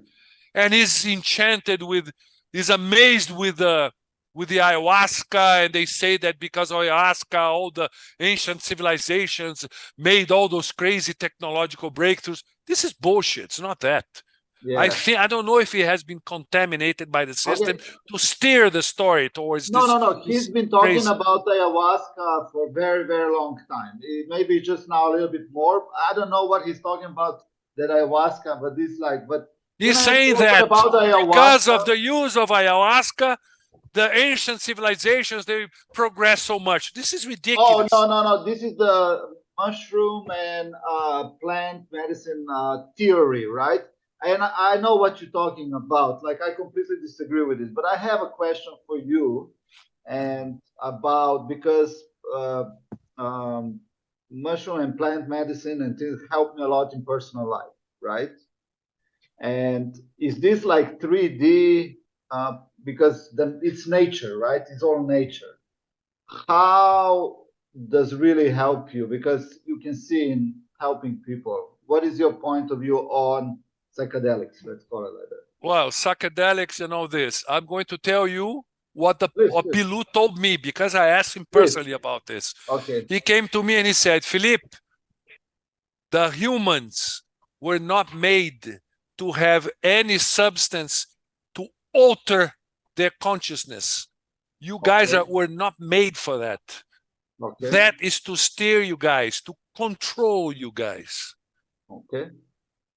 You will not be able to harness, to augment your brain activity, to focus your thought, to do the training we do if you use such substances. You see what I mean? Same thing with meditation.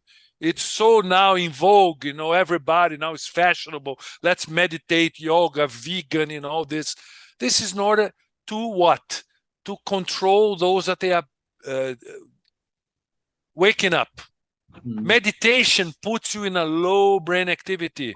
It's terrible. You become a sheep in the control of these people. If you're a vegan, you don't eat meat. Even vegetarian, you don't eat meat. Red meat.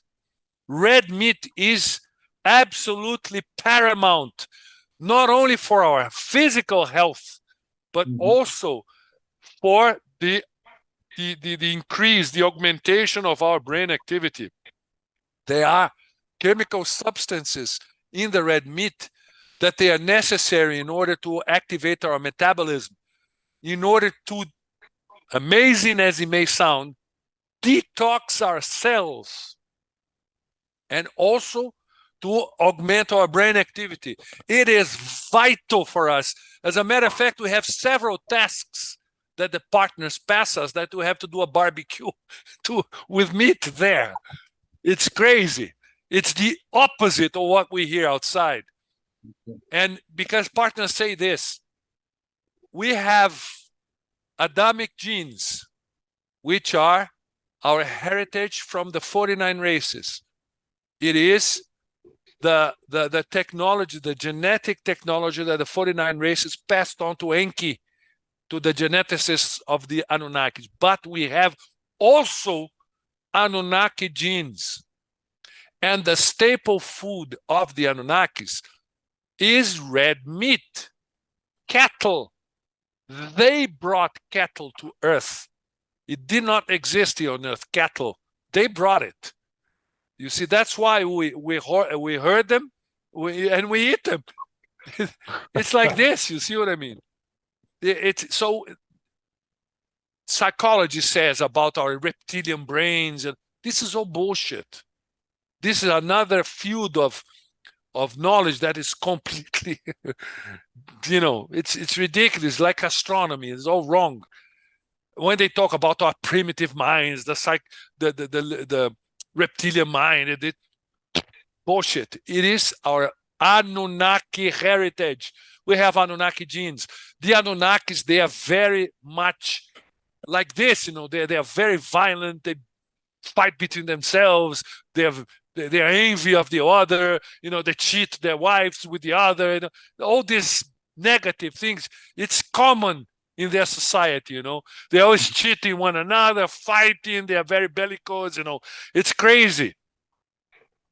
Humans are like this because of this Anunnaki heritage. Lilith, in one of the conversations, since I heard and I transcribed most of it, not 100%, because we had to leave out more sensitive aspects, of the conversation. But she said human beings are bad.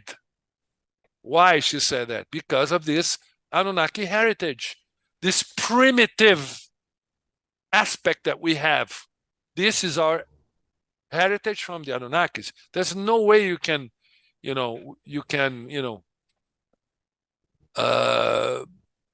steer away from it.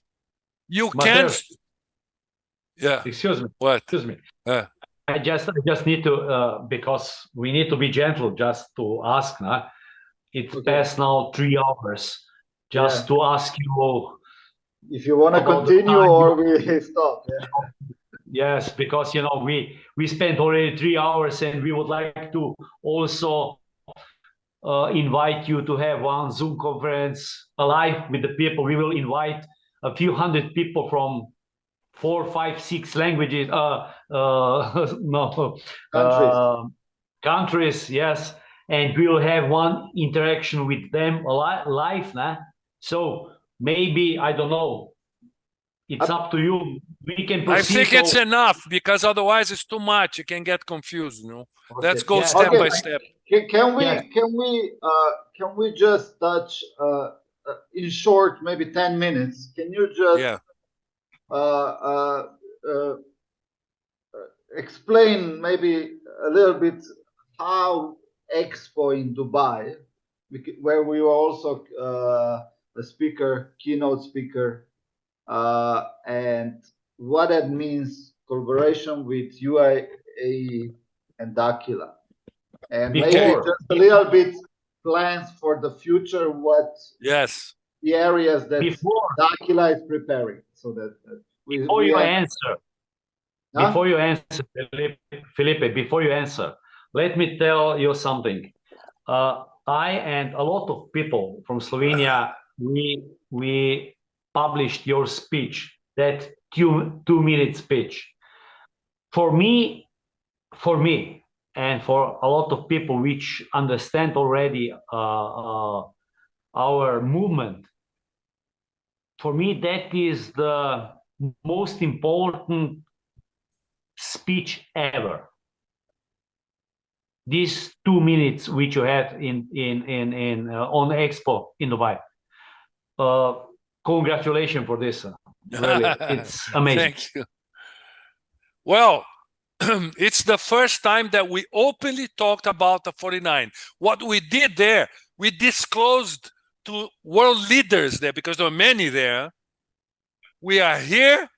We don't give a damn about you. We're going ahead with our agenda. Here it is.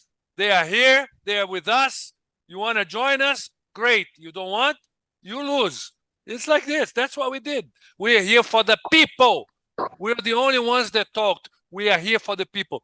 The whole group there in the other lectures, because you guys didn't see, they're all talking about money, how to improve control, how to augment control, how to, nobody talked about the well-being of the population, how to protect, to give comfort, but nothing. We're the only ones that did it. And we did it presenting. We are here. We have high technology from the partners. We're going to introduce them for the good of the population, and you guys are fucked. basically we did that. And they were like, I could see them. They were like this, oh my God. So basically why many people don't understand what you guys are doing there. We have tried to introduce certain technologies here in Brazil, but because of the corruption of the special interests, it was very difficult. Also because of the Brazilian bureaucratic system, I'm sure Tina knows well. It was hard to implement certain key technologies, especially the agriculture one and energy generation. Very hard. In the Emirates, it's different.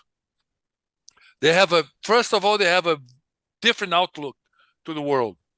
Second, they are a world stage today.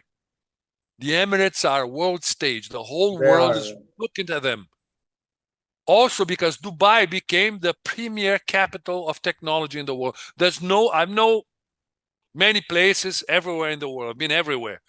I've never seen a place with such high technology as Dubai. Incredible, the technology. The infrastructure there is amazing. Amazing. So the whole world is observing.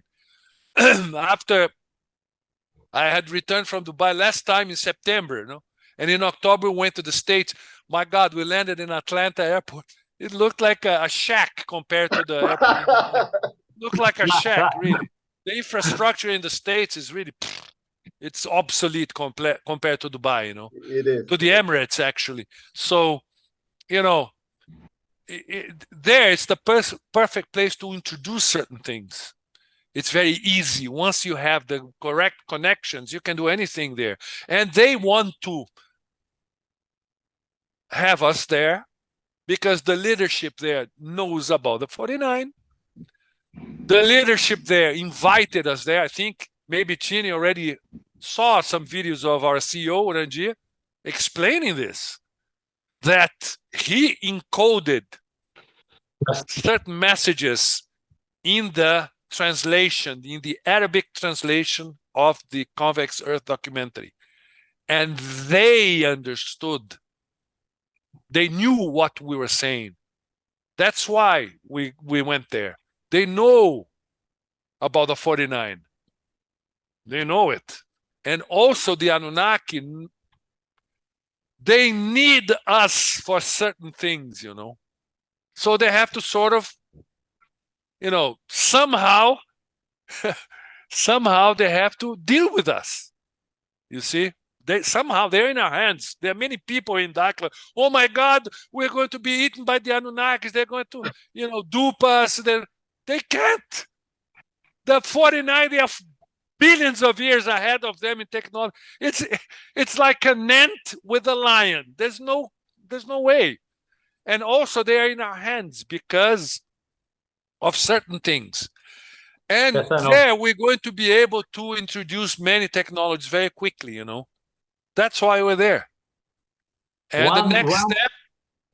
Yes, of course. Go ahead. No, this week we just had a meeting. I cannot say yet, but soon we will be able to. It's a cutting edge deal that we had, and it's going to be very interesting.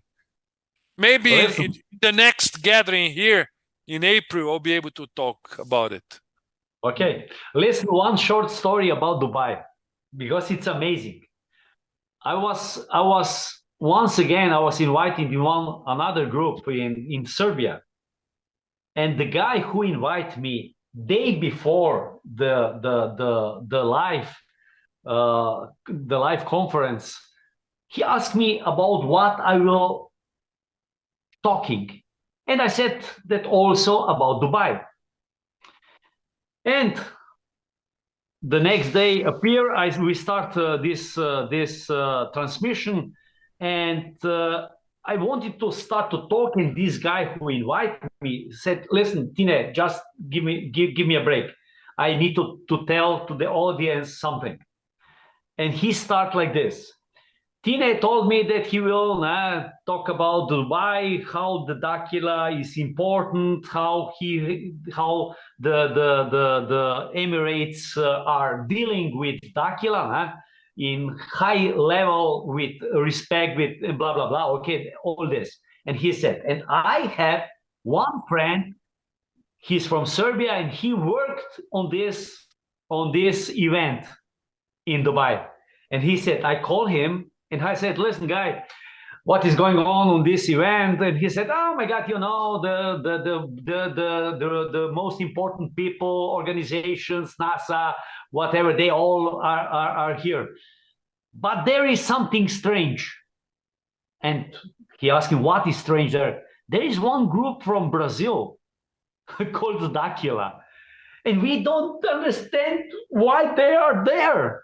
Not only this, we need to take care about them with some special, let's say, some special positive vibration. We need to, they have special cars, they have everything, and they have this special place inside the Yes. let's say, yes, the best one. And we don't understand what is going on. And so he explained this to the people. He didn't explain me before. And I was really pleased. I was really happy that he already confirmed my words using the third person, which I even don't know. So it's amazing. Yeah, it's amazing. Yeah. In fact, there where everybody used to know where's the Dakila people, they all like this, wanted to look at us, see us. It was very strange, very interesting. I can imagine. I can imagine. Okay, and I can tell you one thing. Not many people, even here in Dakila, not many people know, but one high official from there came here, and with us, he talked to the partners, huh? Whoa. And the partner spoke Arabic with him. I know only like last week, because of Ratanabá. This is interesting too. Because of Ratanabá, you know, many people in the beginning, like in the beginning of last year, the Ratanabá is a very old research of Dakila, but we're speaking about it openly now, recently, in the last few months. Because of the LiDAR, you know, it's hard to debunk us because we have the LiDAR scans.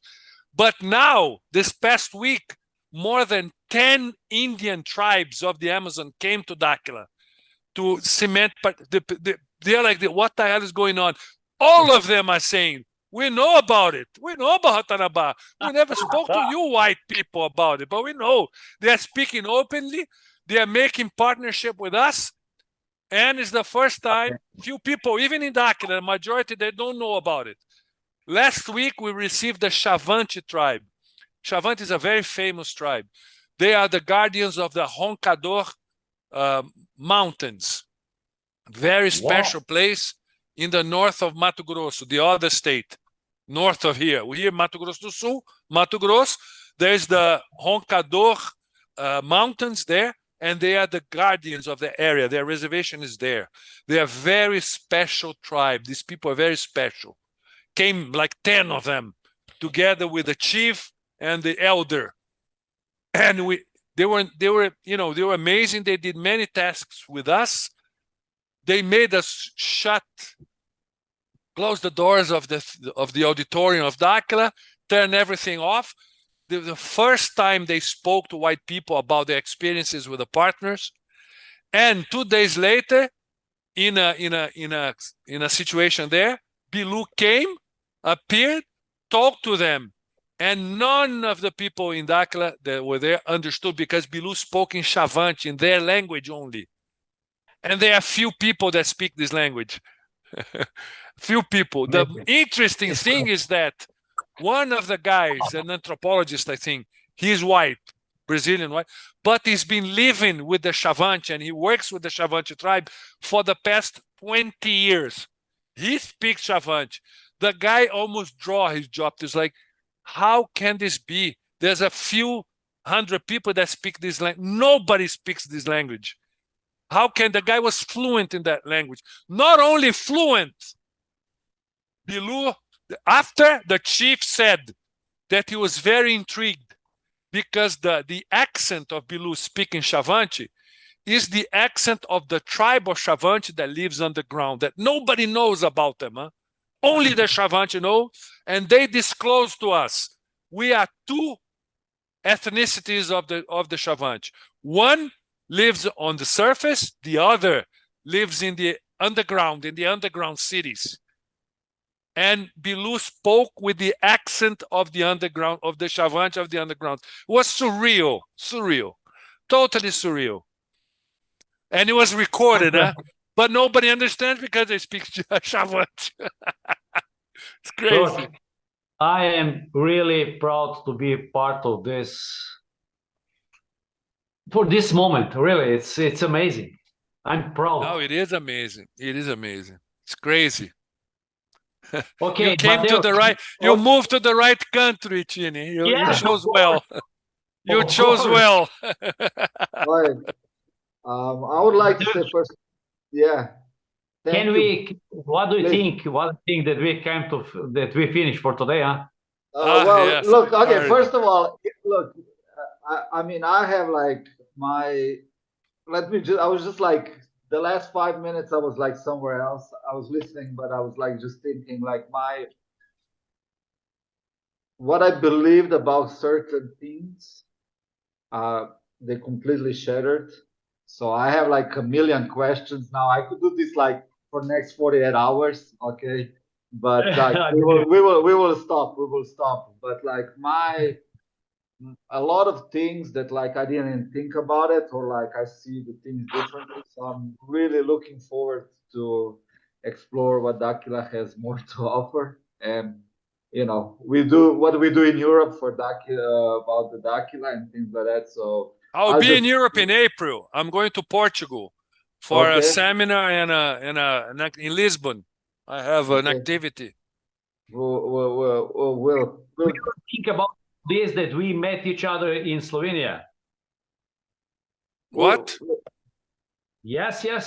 We will try to organize that we will meet each other in Slovenia. Not now. Now I can't because when I have to come back, I have to do the activities in the north.